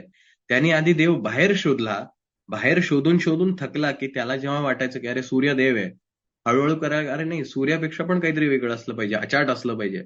असा एक एक मग ते पहिले सूर्याचे मंत्र आले, मग आणखीन कोणाचे मंत्र आले, मग इंद्रदेव झाला, आणखीन देव. पण एवढं सगळं करून सुद्धा तो म्हणला, अरे नाही ह्याच्यातही अजून काहीतरी कमतरता आहे. हे कंप्लीट असू शकत नाही. असं करता करता त्याला कळलं, अरे बाहेर सगळं शोधायचं संपलं, आता आत शोधावं लागेल. आणि मग ती ध्यानधारणा सुरू झाली. मग आतमध्ये शोधण्याचा प्रयत्न केला आणि आतमध्ये शोधता शोधता त्याला कळलं, की अरे परमेश्वर इथंच आहे, बाहेर काहीच नाहीये. बाहेर आहे ते कार्य, आत आहे ते कारण. तथागत बुद्धांना, गौतम बुद्धांना एका माणसाने प्रश्न विचारला, की हे बुद्धा, दुःखाचं कारण काय? तर गौतम बुद्धांनी त्यांना सांगितलं, सर्वम सर्वम सर्वम अनित्यम. की सगळ्या ज्या गोष्टी आहेत, या विश्वात ज्या ज्या काही गोष्टी आहेत, त्या अनित्य आहेत, चेंजेबल आहेत, सतत बदलत असतात. ते दुःखाचं कारण आहे. हे सगळं विश्व, मग हे काय आहे, हा अनित्य काय आहे? तर त्यांनी सांगितलं, सर्वम सर्वम सर्वम शून्यम. सगळं काही आहे ते शून्य आहे, काहीच नाहीये, नथिंग. हे गौतम बुद्धांनी सांगितलेला विचार आहे. आणि म्हणून तू शांत राहा आणि तू आतमध्ये डोकावायला सुरुवात कर, मग तुला ते कळेल काय आहे. मग त्यांनी विचारलं, की मग आतमध्ये असं काय आहे? मग ते मागच्या वेळेला सांगितलं तसं बुद्ध मौन राहिले. जे राहिले तेच उत्तर होतं. सो तसंच आहे, की हा जो आत्मा आहे, हे जे चैतन्य आहे, हे अचल आहे, ते कधीही बदलू शकत नाही आणि सनातन आहे. सनातन याचा अर्थ हे काळ सांगत नाहीये, की खूप जुना आहे वगैरे असा याच्यातला अर्थबोध नाही घ्यायचा.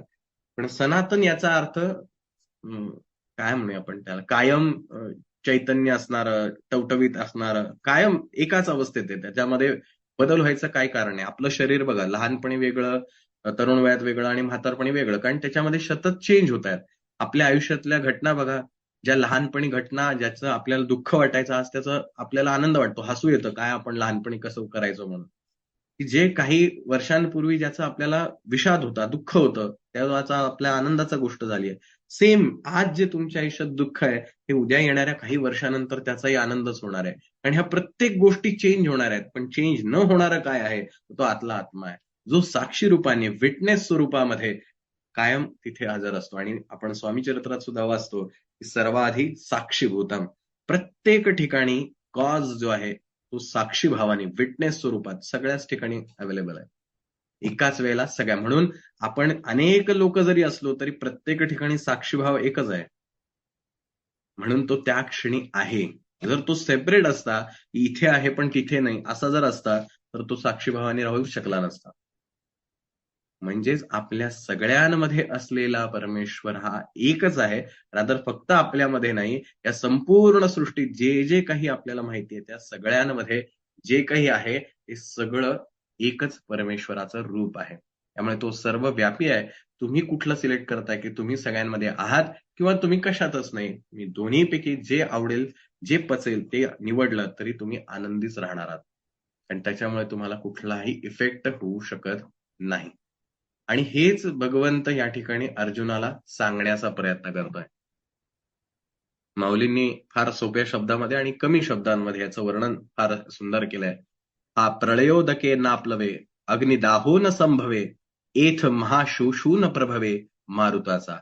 अर्जुना हा नित्यू, अचळू हा शाश्वतू, सर्वत्र सदोदितू, परिपूर्ण हा. हा सर्वत्र आहे, सर्वव्यापी आहे, हा परिपूर्ण आहे. त्याच्यामध्ये कशाचीही कमतरता असूच शकत नाही.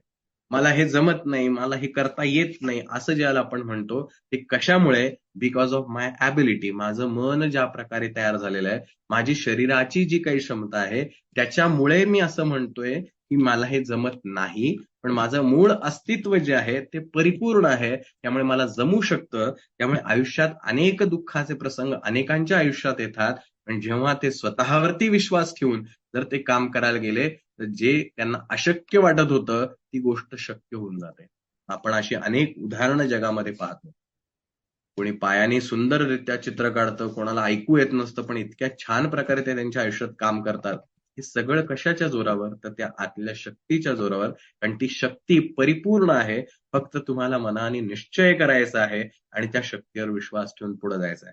आता मी म्हटलं खरं तर विश्वास ठेवा म्हणून, पण विश्वास ठेवणं म्हणजे काय असतं? जी गोष्ट मी अनुभवलेली नाही, पण दुसरा सांगतोय आणि त्याच्यावर मला ट्रस्ट ठेवाल. तो सांगतोय म्हणून माझ्या घराच्या इथे पाऊस पडला, हे तुम्ही माझ्यावर विश्वास आहे म्हणून मान्य कराल. तुम्ही पाहिलाय का? नाही पाहिलेला. पण मी सांगतोय म्हणून तुम्ही कराल. म्हणजे जेव्हा म्हणतो आपण, की माझा याच्यावर विश्वास आहे, याचाच अर्थ तुम्ही ते अनुभवलेलं नाही, परंतु तुमच्या ग्रंथांमधनं किंवा कोणीतरी जाणकाराकडनं तुम्हाला हे माहिती आहे आणि म्हणून तुम्ही म्हणता माझा याच्यावर विश्वास आहे. भगवंत म्हणतो, अरे विश्वास नको ठेवू, हे रियालिटी आहे. तू एक्सपिरियन्स करू शकतोस. विश्वास कशाला ठेवायचा? ब्लाइंड विश्वासाची गरज नाही. तू प्रत्यक्ष अनुभव या गोष्टींचा घेऊ शकतो. हे कसं अनलिमिटेड आहे, कसं इन्फायनाईट आहे, कसं सर्वव्यापी आहे, याची उदाहरणं आपण मगाशी आत्ता पाहिली. किंवा अगदी पहिल्या 2-3 पार्टमध्ये आपण जे उदाहरण बघितलं होतं लाटेचं, की लाट येते, मोठी होते, उसळते, दगडावर जाऊन आपटते. या सगळ्यामध्ये मूळ अस्तित्व काय? तर पाण्याचं आहे. ती लाट येणार आहे, पुन्हा त्या दगडावर आपटणार आहे, पुन्हा त्या मूळ रूपात म्हणजे पाण्यामध्ये लीन होणार आहे. पुन्हा लाट तयार होणार आहे, पुन्हा ती आदळणार आहे, पुन्हा त्या पाण्यामध्ये रूपांतरित होणार आहे. हे सतत चालू आहे. पण ह्याच्यामध्ये पाणी बदललंय का? नाही. पाणी तेच आहे. फक्त लाट येते, जाते एवढाच फरक होतोय. पण त्यातलं पाणी कुठेही जाऊ शकत नाही. रादर पाण्यामुळेच लाट आहे. आता गंमत अशी आहे, मी ज्याला म्हणतो पाण्याची लाट आहे. आता ह्या गोष्टीमध्ये खरं तर 2 गोष्टी आहेत त्याच्यामध्ये, पाणी आणि लाट. पण मला तुमच्यापैकी कोणीही सज्ञान व्यक्तीने, हुशार व्यक्तीने लाटेशिवाय पाणी आणि पाण्याशिवाय लाट प्रूव्ह करून द्या. की पाण्याची लाट आहे, पण ती लाट पाण्याशिवाय अस्तित्वात आहे. किंवा ही पाण्याची लाट आहे, पण लाटेशिवाय पाणी आहे. काय प्रूव्ह करता येईल बघा.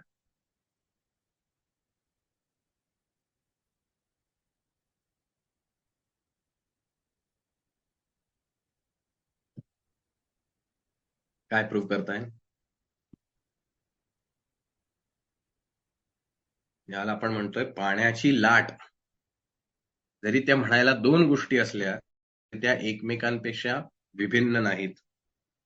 अभिन्न आहेत. एकच आहे. लाटेला पाण्याशिवाय अस्तित्व येणार कुठून?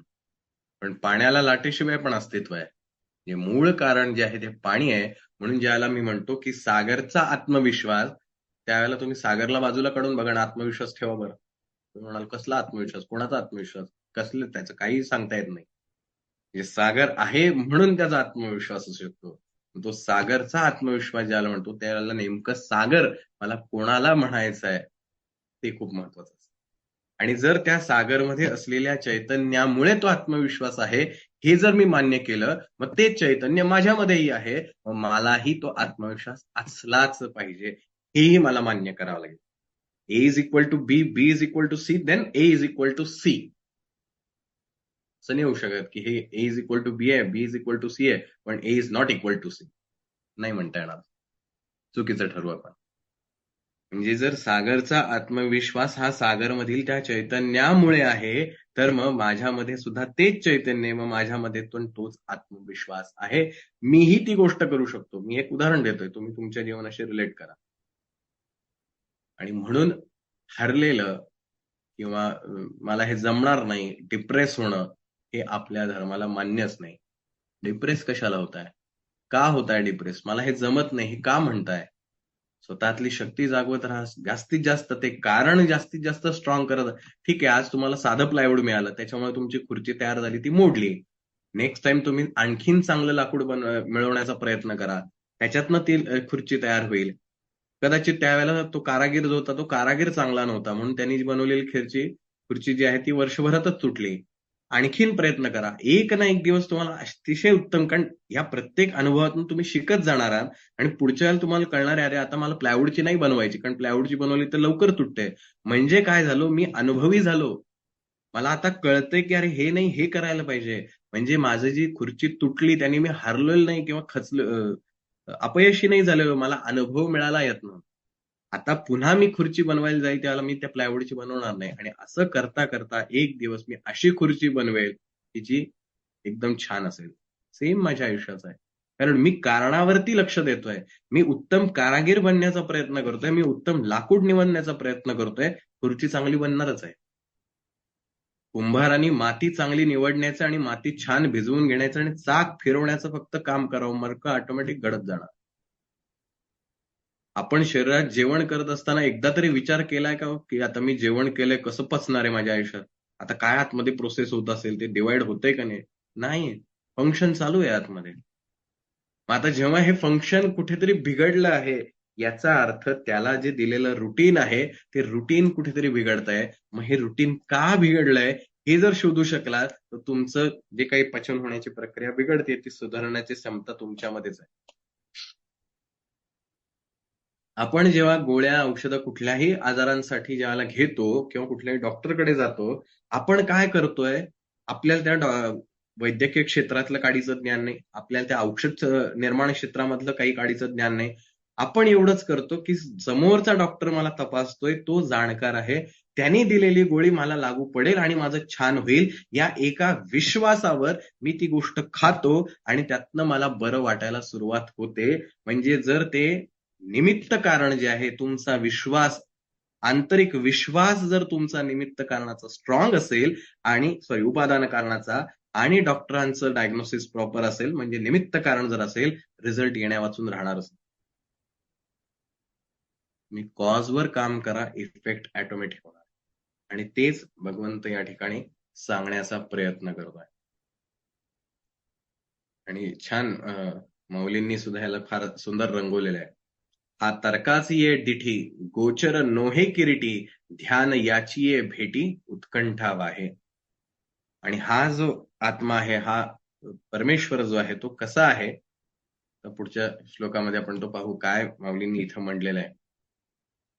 फार महत्वाचं पुन्हा स्पेसिफिकेशन आहे. आणि कारण हा आता शेवटचा आत्म्याविषयीचा भगवंत या ठिकाणी सांगणार आहे.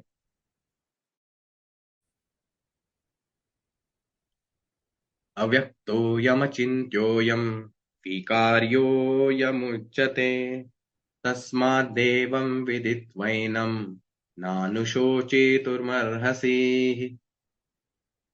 अयम हा अव्यक्त आहे, व्यक्त होत नाही, दिसत नाही, किंवा आपल्या कुठल्याही इंद्रियांना तो गोचर होऊ शकत नाही. अयम म्हणजे हा आत्मा अचिंत्य आहे, म्हणजे हा, याचा विचार सुद्धा आपण करू शकत नाही. च म्हणजे आणि किंवा तसंच, अयम म्हणजे हा अविकार्य, म्हणजे विकाररहित, त्याला कुठल्याही प्रकारचे विकार जे आहेत ते लागत नाहीत. उच्चते असं म्हटलं आहे. तस्मात म्हणून, एनम या, पुन्हा एवम अशा प्रकारे, विदित्वा जाणून, अनुशोचितम शोक करण्यास, न अर्हसी तू योग्य नाहीस, म्हणजे तुला शोक करणं उचित नाही. म्हणजे अर्थ असा की हा आत्मा अव्यक्त आहे, अचिंत्य आहे आणि विकाररहित आहे असे म्हटले जाते. म्हणून हे अर्जुना, हा आत्मा वर सांगितल्याप्रमाणे आहे, हे लक्षात घेऊन तू शोक करणे योग्य नाही. बऱ्याचदा असं वाटतं, गेल्या काही भागांपासून आपण हे सगळं पाहतोय, अनुभवतोय, ऐकतोय, की रे एवढं सगळं भारी, आता आपल्याला काही करायचीच गरज नाही. आपण असं सुद्धा सगळं ज्ञान मिळालं की आपण एकदम आपलं कामच झालं. पण हा श्लोकावरून आपल्याला कळेल, भगवंत हे सगळं सांगतोय आणि काय सांगतोय, म्हणून तू युद्ध कर. कारण हे शोक करण्याची काही आवश्यकता नाही. तुला जो विषाद वाटते, तुला जे दुःख वाटतंय, त्या दुःखाचं कारणच मी संपून टाकतोय आणि म्हणून ती कृती करायला तू मागे पुढे बघू नकोस. म्हणजे कर्म करू नको असं कुठेही भगवंतानी एकदाही सांगितलेलं नाही. की अभ्यास न करता तुला मी चांगले मार्क देईल, असं होऊ शकत नाही. तू कुठलेही प्रयत्न करणार नाही, पण मी तुझ्या आयुष्यात सगळं काही घडवून देईल, असंही भगवंत कुठे म्हणत नाही. तो सांगतो तुला तुझं कर्म करावंच लागेल. तुझ्या कर्मावरतीच सगळ्या गोष्टी अवलंबून आहेत. तू कर्मरहित राहूच शकत नाहीस. कर्म न करणं हे सुद्धा एक कर्मच आहे. आणि म्हणून तू कर्म करत राहा. फक्त कर्म करताना जो तुला शोक वाटतोय, की आता मला युद्ध करायचंय पण मी युद्ध नाही करू शकत आहे, त्याचा जो तुला शोक वाटतोय, तो शोक तुला करण्याचा अधिकार नाही. कारण जे काही आहे, हे बाहेरून तुला दिसणारं शरीर किंवा मन आहे. हा जो आत्मा आहे, हा चिरंतन आहे. मग हा आत्मा कसा आहे? अव्यक्त आहे. हा आत्मा मला दिसत का नाही? हा मला आत्मा प्रूव्ह करून दाखवा, असं जर आपल्याला कोणी म्हटलं, तर तो आत्म्याचं स्पेसिफिकेशनच आहे की तो अव्यक्त आहे. कारण कुठली गोष्ट प्रूव्ह करून दाखवायची म्हणजे आपण काय करतो, तर आपल्या इंद्रियांना ती गोष्ट कळली पाहिजे. डोळ्यांनी प्रत्यक्ष दाखवता यायला पाहिजे, कानांनी ऐकू येईल असा काहीतरी त्याचा आवाज असला पाहिजे, तर मी मान्य करेल. किंवा शरीराला स्पर्श होईल अशी काहीतरी गोष्ट असली पाहिजे, किंवा जिभेवरती त्याचा स्पर्श झाल्यावर त्याची चव मला कळेल अशी काहीतरी गोष्ट असली पाहिजे, किंवा नाकाला त्याचा गंध यायला पाहिजे. म्हणजे ह्या 5 अवयवांद्वारे मला ती गोष्ट कळली पाहिजे, तरच मी म्हणतो की हो, माझा याच्यावर आता विश्वास आहे, कारण मी ती अनुभवली आहे. पण भगवंत इथं म्हणतो की आत्म्याचं स्पेसिफिकेशन आहे की तो अव्यक्त आहे. तो ह्या 5ही इंद्रियांना कळूच शकत नाही, कारण इंद्रियांना मर्यादा आहे, हा अमर्यादित आहे. डोळ्यांना एका मर्यादेच्या पलीकडे दिसू शकत नाही, कानांना एका मर्यादेपलीकडे ऐकू येऊ शकत नाही. अशी प्रत्येक इंद्रियांची मर्यादा आहे, आणि हा अमर्यादित आहे. त्यामुळे मर्यादेमधून अमर्याद पाहत किंवा अनुभवता येऊ शकत नाही. म्हणून हा अव्यक्त आहे. तो, बरं तुम्ही म्हणाल शरीराने दिसत नाही, डोळ्यांनी दिसत नाही, मग मी मनाने विचार केला. मनाने विचार केला तरी मनाला मर्यादा आहे ना. मन म्हणजे शेवटी काय, सूक्ष्म शरीर आहे, आणि ह्या सूक्ष्म शरीराला सुद्धा मर्यादा आहे. मर्यादेमधून ती गोष्ट अमर्यादित पाहता येऊ शकत नाही, अनुभवता येऊ शकत नाही. असा हा आत्मा अव्यक्त आहे. हा अचिंत्य आहे. म्हणजे अव्यक्त म्हणजे काय झालं, 5 जी आपली स्थूल इंद्रिय जी आहेत, किंवा 5 ज्ञानेंद्रिय जी आहेत, 5 कर्मेंद्रिय जी आहेत, या इंद्रियांद्वारे हा व्यक्त होऊ शकत नाही, तो आपल्याला अनुभवता येऊ शकत नाही. व्यक्त म्हणजे अनुभवणं. कुठल्याही इंद्रियांद्वारे हा आत्मा अनुभवता येणं शक्य नाही, कारण तो अव्यक्त आहे. तो अचिंत्य आहे. तर तुम्ही म्हणाल शरीराने नाही जमलं, मग मनाने तरी तो अचिंत्य आहे. तुम्ही विचारच करू शकत नाही त्याचा. पण विचार करण्यासाठी सुद्धा मी कशाचा तरी विचार करतो असं मला म्हणावं लागतं. म्हणजे मी म्हणजे विचार करणारा, आणि ज्याचा विचार करायचा तो, ती गोष्ट 2 स्वतंत्र असल्या पाहिजेत. एक ऑब्जेक्ट आहे, ज्याचं मला ऑब्झर्वेशन करायचं आहे. सो ऑब्जेक्ट आणि ऑब्झर्वर या 2 गोष्टी ज्याला असतील त्याला आपण ते एक्सपिरियन्स करू शकतो. जर ऑब्जेक्टच नसेल तर आपण ऑब्झर्वर काय करणार? काहीच करू शकत नाही. आपण डोळ्यांनी पाहू शकतो म्हणून आपण म्हणू शकतो की हे ऑब्जेक्ट आहे जे मी ऑब्झर्व करतोय. पण वस्तूच नसेल, ती वस्तू त्याच्यावरचं लाईट रिफ्लेक्टच होत नसेल, तर आपल्याला ती गोष्ट दिसणारच नाही. तो ब्लॅक मधला जो डार्केस्ट कलर आहे, काहीतरी काय मोसुको काहीतरी नाव आहे, की ज्याच्यामध्ये 100% जवळपास लाईट पूर्ण ऍब्झॉर्ब होतो. लाईटचं रिफ्लेक्शनच होत नाही. तो कलर दिसतच नाही. का? कारण रिफ्लेक्ट व्हायला राईटच नाही तिथे. पूर्ण लाईट जो आहे तो ऍब्झॉर्ब करून घेतो तो. ती गोष्ट रिफ्लेक्ट झाल्याशिवाय मला समजूच शकत नाही. ऑब्जेक्ट आणि ऑब्झर्वर या 2 गोष्टी आहेत. किंवा अगदी स्वामी चरित्रातलं तुम्हाला सगळ्यांना परिचित असेल म्हणून उदाहरण देतो. ज्ञाता आणि ज्ञान तूच एक सर्वेशा, असं आपण ज्याला म्हणतो. ज्ञाता, ऑब्झर्वर, ज्याला हे कळतंय, आणि ज्ञान मीन्स प्रोसेस, जे कळतंय. ज्याला हे कळतंय आणि जे कळतंय ते तूच आहेस. ते आत्ता जायला नको, ते अजून पुढे आहे तो. पण ऑब्जेक्ट आणि ऑब्झर्वर, निरीक्षण करणारा आणि निरीक्षण करणारी गोष्ट, हे 2 असतील तरच आपल्याला त्याचा एक्सपिरियन्स घेता येऊ शकतो. पण भगवंत इथं म्हणतो हा 2 नाहीच आहे. हा सर्वव्यापी आहे, म्हणजे सगळीकडे एकच आहे तो. दुसरं काही अस्तित्वातच नाहीये. ह्याच्याशिवाय या विश्वामध्ये काहीच अस्तित्वात नाही. म्हणून हा अचिंत्य आहे. याच्याबद्दल विचारही करता येऊ शकत नाही. आणि हा विकाररहित आहे. याला कुठलेही विकार लागूच पडत नाहीत. लोभ, मत्सर, द्वेष, हे जे काही विकार आहेत, चांगलं, वाईट, आनंद होणं, दुःख होणं, जेलस फील होणं, हे सगळं जे आहे त्याला काहीही फरक पडत नाही. हे सगळं मनाला होतं. हे सूक्ष्म देह आहे, त्या सूक्ष्म देहाला ह्या सगळ्या गोष्टी मिळतात. आत्म्याला काहीही परिणाम होत नाही. आणि ह्या सूक्ष्म देहानी जे काही निर्माण झालंय त्याच्यामुळे आत्मा बंधनात राहतो. ते थिएटरचं लक्षात ठेवा उदाहरण. थिएटरचा पडदा, थिएटरवरचा लाईट आणि पाहणारा, या 3 गोष्टी आहेत. पडदा कॉन्स्टंट आहे, लाईट चेंज होतोय, त्यातलं रिफ्लेक्शन चेंज होतंय, पाहणारा बदलतोय. कॉन्स्टंट एकच गोष्ट आहे. सो हा जो सोल आहे, ही जी एनर्जी आहे, हा आत्मा जो आहे, ही जाणीव जी आहे, ही कायम आहे. आणि हीच जाणीव म्हणजे मी काल झोपलो होतो, मी आज झोपणार आहे, मी उद्या झोपेन, हे 3ही गोष्टींमध्ये हे 3ही गोष्टी जाणवणारा मीच आहे. तो जी माझी जाणीव जी आहे, ही कॉन्स्टंट आहे ना. आणि ही सगळी जाणीव आहे कुठं? आत्ता या क्षणी आहे. मी असं नाही म्हणू शकत, मी आता कालच्या काळात जातो आणि तिथे बघून येतो. नाही मी एक्सपिरियन्स करू शकतो. मी हे म्हणतो सुद्धा प्रेझेंटमध्येच म्हणू शकतो. सो प्रेझेंट हा एकच टेन्स फक्त एक्झिस्ट करतो. ना भूतकाळ असतो, ना भविष्यकाळ असतो. जगात कुठेही जा, भूतकाळ आणि भविष्यकाळ अस्तित्वातच नाही, पण तो व्यवहाराचा भाग आहे. जरी अस्तित्वात नसला तरी. सो असा हा आत्मा जो आहे, हा अचिंत्य आहे, विकाररहित आहे. म्हणून हे अर्जुना, तू ज्ञानी आहेस, तू धीर पुरुष आहेस, म्हणून तू शोक करणं योग्य नाही. म्हणजे माऊलींनी त्या ठिकाणी सांगितलं की हा सदा दुर्लभू मना, की हा जो आहे, हा आत्मा जो आहे, हा परमेश्वर जो आहे, हा मनाला दुर्लभ आहे. आपू नोहे साधना, हा आकाराच्या पलीकडचा आहे. निस्सीमु हा अर्जुना पुरुषोत्तमू, की तो आहे, तू हे निस्सीमपणे जाण. तो परमेश्वर, तो पुरुषोत्तम जो आहे, तो आहेच. तो कसा आहे पण मनाने विचार करता येऊ शकत नाही, शरीराने अनुभवता येऊ शकत नाही. तो अव्यक्त आहे आणि अचिंत्य आहे, आणि तेच तुझं सत्य स्वरूप आहे. मग पुढे माऊली याच्यावरती वर्णन करतात. हा गुणत्रय रहितू, अनादि अविकृतू, व्यक्तीसी अतितू सर्वरूप. आणि म्हणून कर्म करणं हे अगत्यानी आहे. माझ्या लाईफमध्ये मी जेव्हा जेव्हा स्वतःला हारलेलो आहे असं म्हणतो, त्या त्या वेळेला आपण स्वतःचं मूळ अस्तित्व विसरलेलो असतो. म्हणून स्वतःला ओळखणं यासाठी साधना करणं आवश्यक आहे. आपल्याला जे काही पुरुषार्थ करायचा आहे, जे काही लाईफमध्ये अचीव्ह करायचं आहे, ते आता मला हे सगळं ज्ञान झालं, आता मी सगळं काही अचीव्ह करू शकतो. ठीक आहे, तुम्हाला फक्त उपादान कारण कळलं. निमित्त कारण जे आहे ते फार महत्वाचं आहे. तुम्ही कशा प्रकारे त्याच्यामध्ये इफेक्ट्स टाकता आहात, ते पण तितकंच महत्वाचं आहे. तेव्हाच रिझल्ट येणार आहे. फक्त कॉजनी होणार नाही. फक्त बी लावला, आता मी लावायचं काम केलं, तर बी येईल त्याचे स्वतः. असं होत नाही. निमित्त कारण सुद्धा तितकंच महत्वाचं आहे. कुंभार जितका चांगला तेवढी त्याची मडकी छान होणार आहे. कुंभार जितका खराब तेवढं त्याचं मडकं खराब होणार आहे. कारण निमित्त कारण खराब आहे. माती तीच आहे. एखाद्या कुंभाराने मडकं बनवणं आणि आपण मडकं बनवणं याच्यात फरक आहे, कारण निमित्त कारणामध्ये प्रॉब्लेम. सो याच्या आयुष्यात चांगलं होतं आणि माझ्या आयुष्यात चांगलं होत नाही, असं ज्याला आपण कम्पेअर करायला जातो, त्यावेळेला आपण या दोन कॉज मधल्या गोष्टीमध्ये एक कॉज तर कॉन्स्टंट आहे, ते बदलू शकत नाही.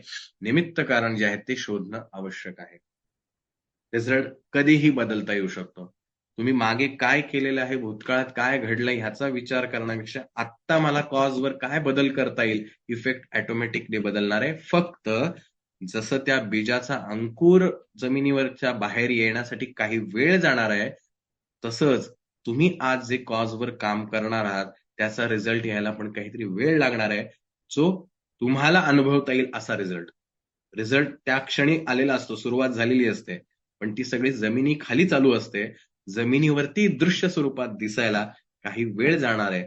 तेवढा वेळ आपल्याला पेशन्स ठेवणं गरजेचं आहे. पण तो पेशन्स न ठेवता आपण जर म्हटलं माझ्या आयुष्यात काहीच होत नाही, काहीच होत नाही आणि सोडून देऊ आता, निमित्त कारण कमी झालं, कॉज तिथंच राहणार आहे, बी तिथंच राहणार आहे. कदाचित त्या बी मधलं जे काही चैतन्य असेल ते, म्हणजे जे सजीवत्व जे आहे ते संपून जाईल. आता त्याच्यामध्ये निर्मिती करण्याची क्षमता राहणार नाही. गोष्ट संपून जाईल. का? निमित्त कारण नाही. पण पुन्हा एकदा कधीतरी कुठल्यातरी कारणाने हजारो वर्षानंतर पुन्हा त्यामधनंच पुन्हा निर्मिती होऊ शकते. कारण मूळ निमित्त कारण तिथंच आहे.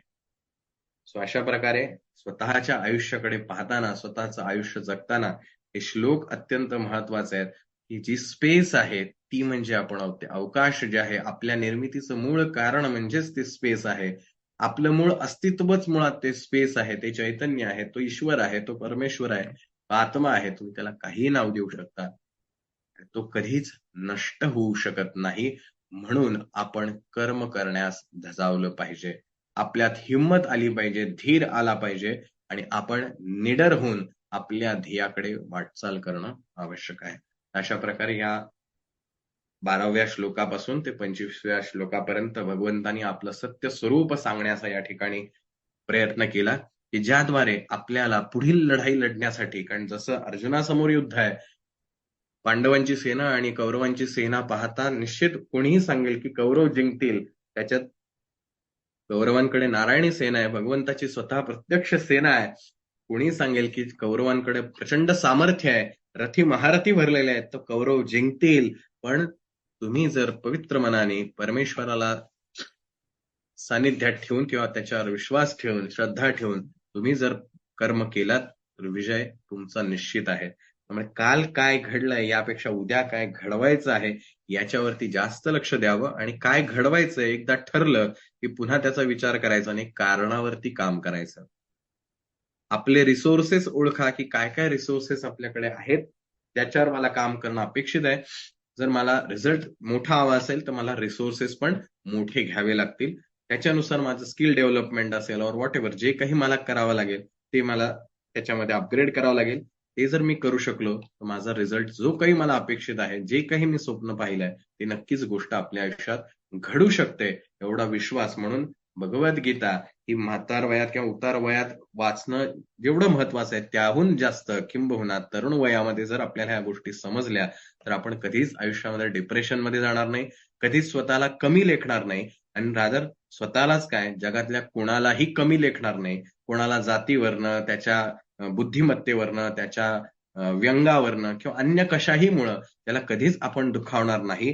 कारण त्याला जेव्हा दुखवू, त्यावेळेला आपल्याला हे कळलेलं असेल, जर गीता समजली असेल तर, अरे मी त्याला नाही स्वतःलाच दुखवतोय, कारण तो आणि मी वेगळा असूच शकत नाही.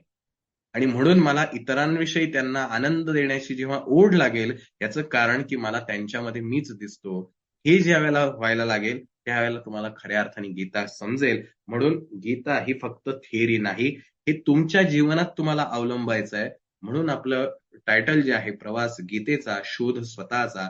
ही सगळी फिलॉसॉफी तुम्हाला तुमच्या जीवनात जगण्यासाठी वापरायची आहे.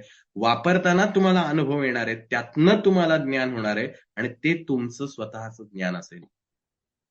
आणि त्याने तुम्ही जास्त समृद्ध होत जाणार आहात.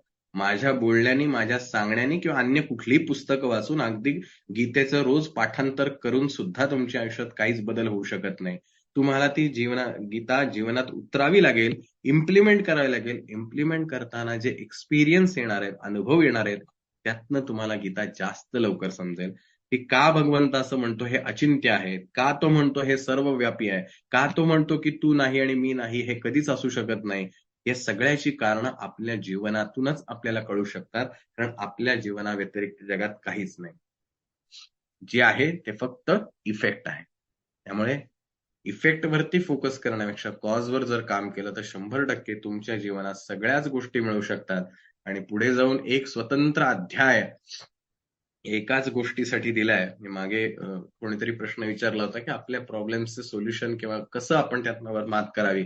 तर 4 मार्ग आहेत. एक, कर्म मार्ग, ॲक्शन करा. प्रत्यक्ष कर्म करा. 2, भक्ती करा, प्रेम करा. तिसरं, मेडिटेशन करा. स्वतःमध्ये डोका, व्हॉटएव्हर तुम्ही ध्यान करा. आणि चौथं आहे नॉलेज. स्वामी विवेकानंद म्हणतात, ह्या चारहींचा योग्य पद्धतीने वापर. एकावरतीच राहण्यापेक्षा चारहींचा वापर केला तर लवकर पोहोचाल. आता तुम्हाला ठरवायचंय, की तुमचं ड्रीम, तुमचा गोल किती दिवसात, किती फास्ट तुम्हाला अचीव्ह करायचा आहे. तुम्ही म्हटला, की नाही मला मरेपर्यंत ही गोष्ट मिळाली तरी चालेल, तर निवांत चालत राहा, काहीच प्रॉब्लेम नाही. नाही मला ही 10 वर्षात मिळवायची आहे, तर थोडंसं फास्ट चालावं लागेल. तुम्ही म्हटला, नाही मला ह्याच वर्षात मिळवायची आहे, थोडं आणखीन थोडं पळावं लागेल. तुम्ही म्हटला, नाही मला 8 दिवसात ही गोष्ट मिळाली पाहिजे. तुम्हाला इतकं त्वेषाने, जसं 100 मीटरच्या रेसमध्ये जीव लावून पळतात. उसेन बोल्ट उगाच होत नाही. इतकं जीव लावून पळायचं, की कारण मला 8 दिवसात मिळवायचं. सो तुम्हाला ठरवायचंय तुमचं ड्रीम, तुमचं गोल किती दिवसात कंप्लीट करायचंय, आणि ते कमवण्यासाठी तुमच्याकडे ज्या-ज्या रिसोर्सेस किंवा ते कारणं तुमच्याकडे आहेत, त्यांचा शोध घ्यायचा आहे, आणि ती गोष्ट तुम्ही 100% अचीव्ह करू शकता. त्यामुळे जे कोणी आपल्यामध्ये तरुण असतील त्यांना आव्हान आहे, की कधीच डिप्रेशनमध्ये जाणं, हारल्यासारखं वाटणं, अशा गोष्टी करू नका. ज्या-ज्या वेळेला असं वाटेल त्यावेळेला स्वामीजींचे कुठलेही पुस्तके घ्या, भगवद्गीता घ्या, आपल्या धर्मातले कुठलेही ग्रंथ घ्या, किंवा किंवा सगळ्यात सोपं शिवचरित्र काढा. या प्रत्येक गोष्टींमधनं तुम्हाला तुमचा मार्ग सापडेल, आणि पुन्हा तुम्ही तुमच्या मूळ ध्येयाकडे वाटचाल करायला लागाल. सो आज या ठिकाणी थांबतो.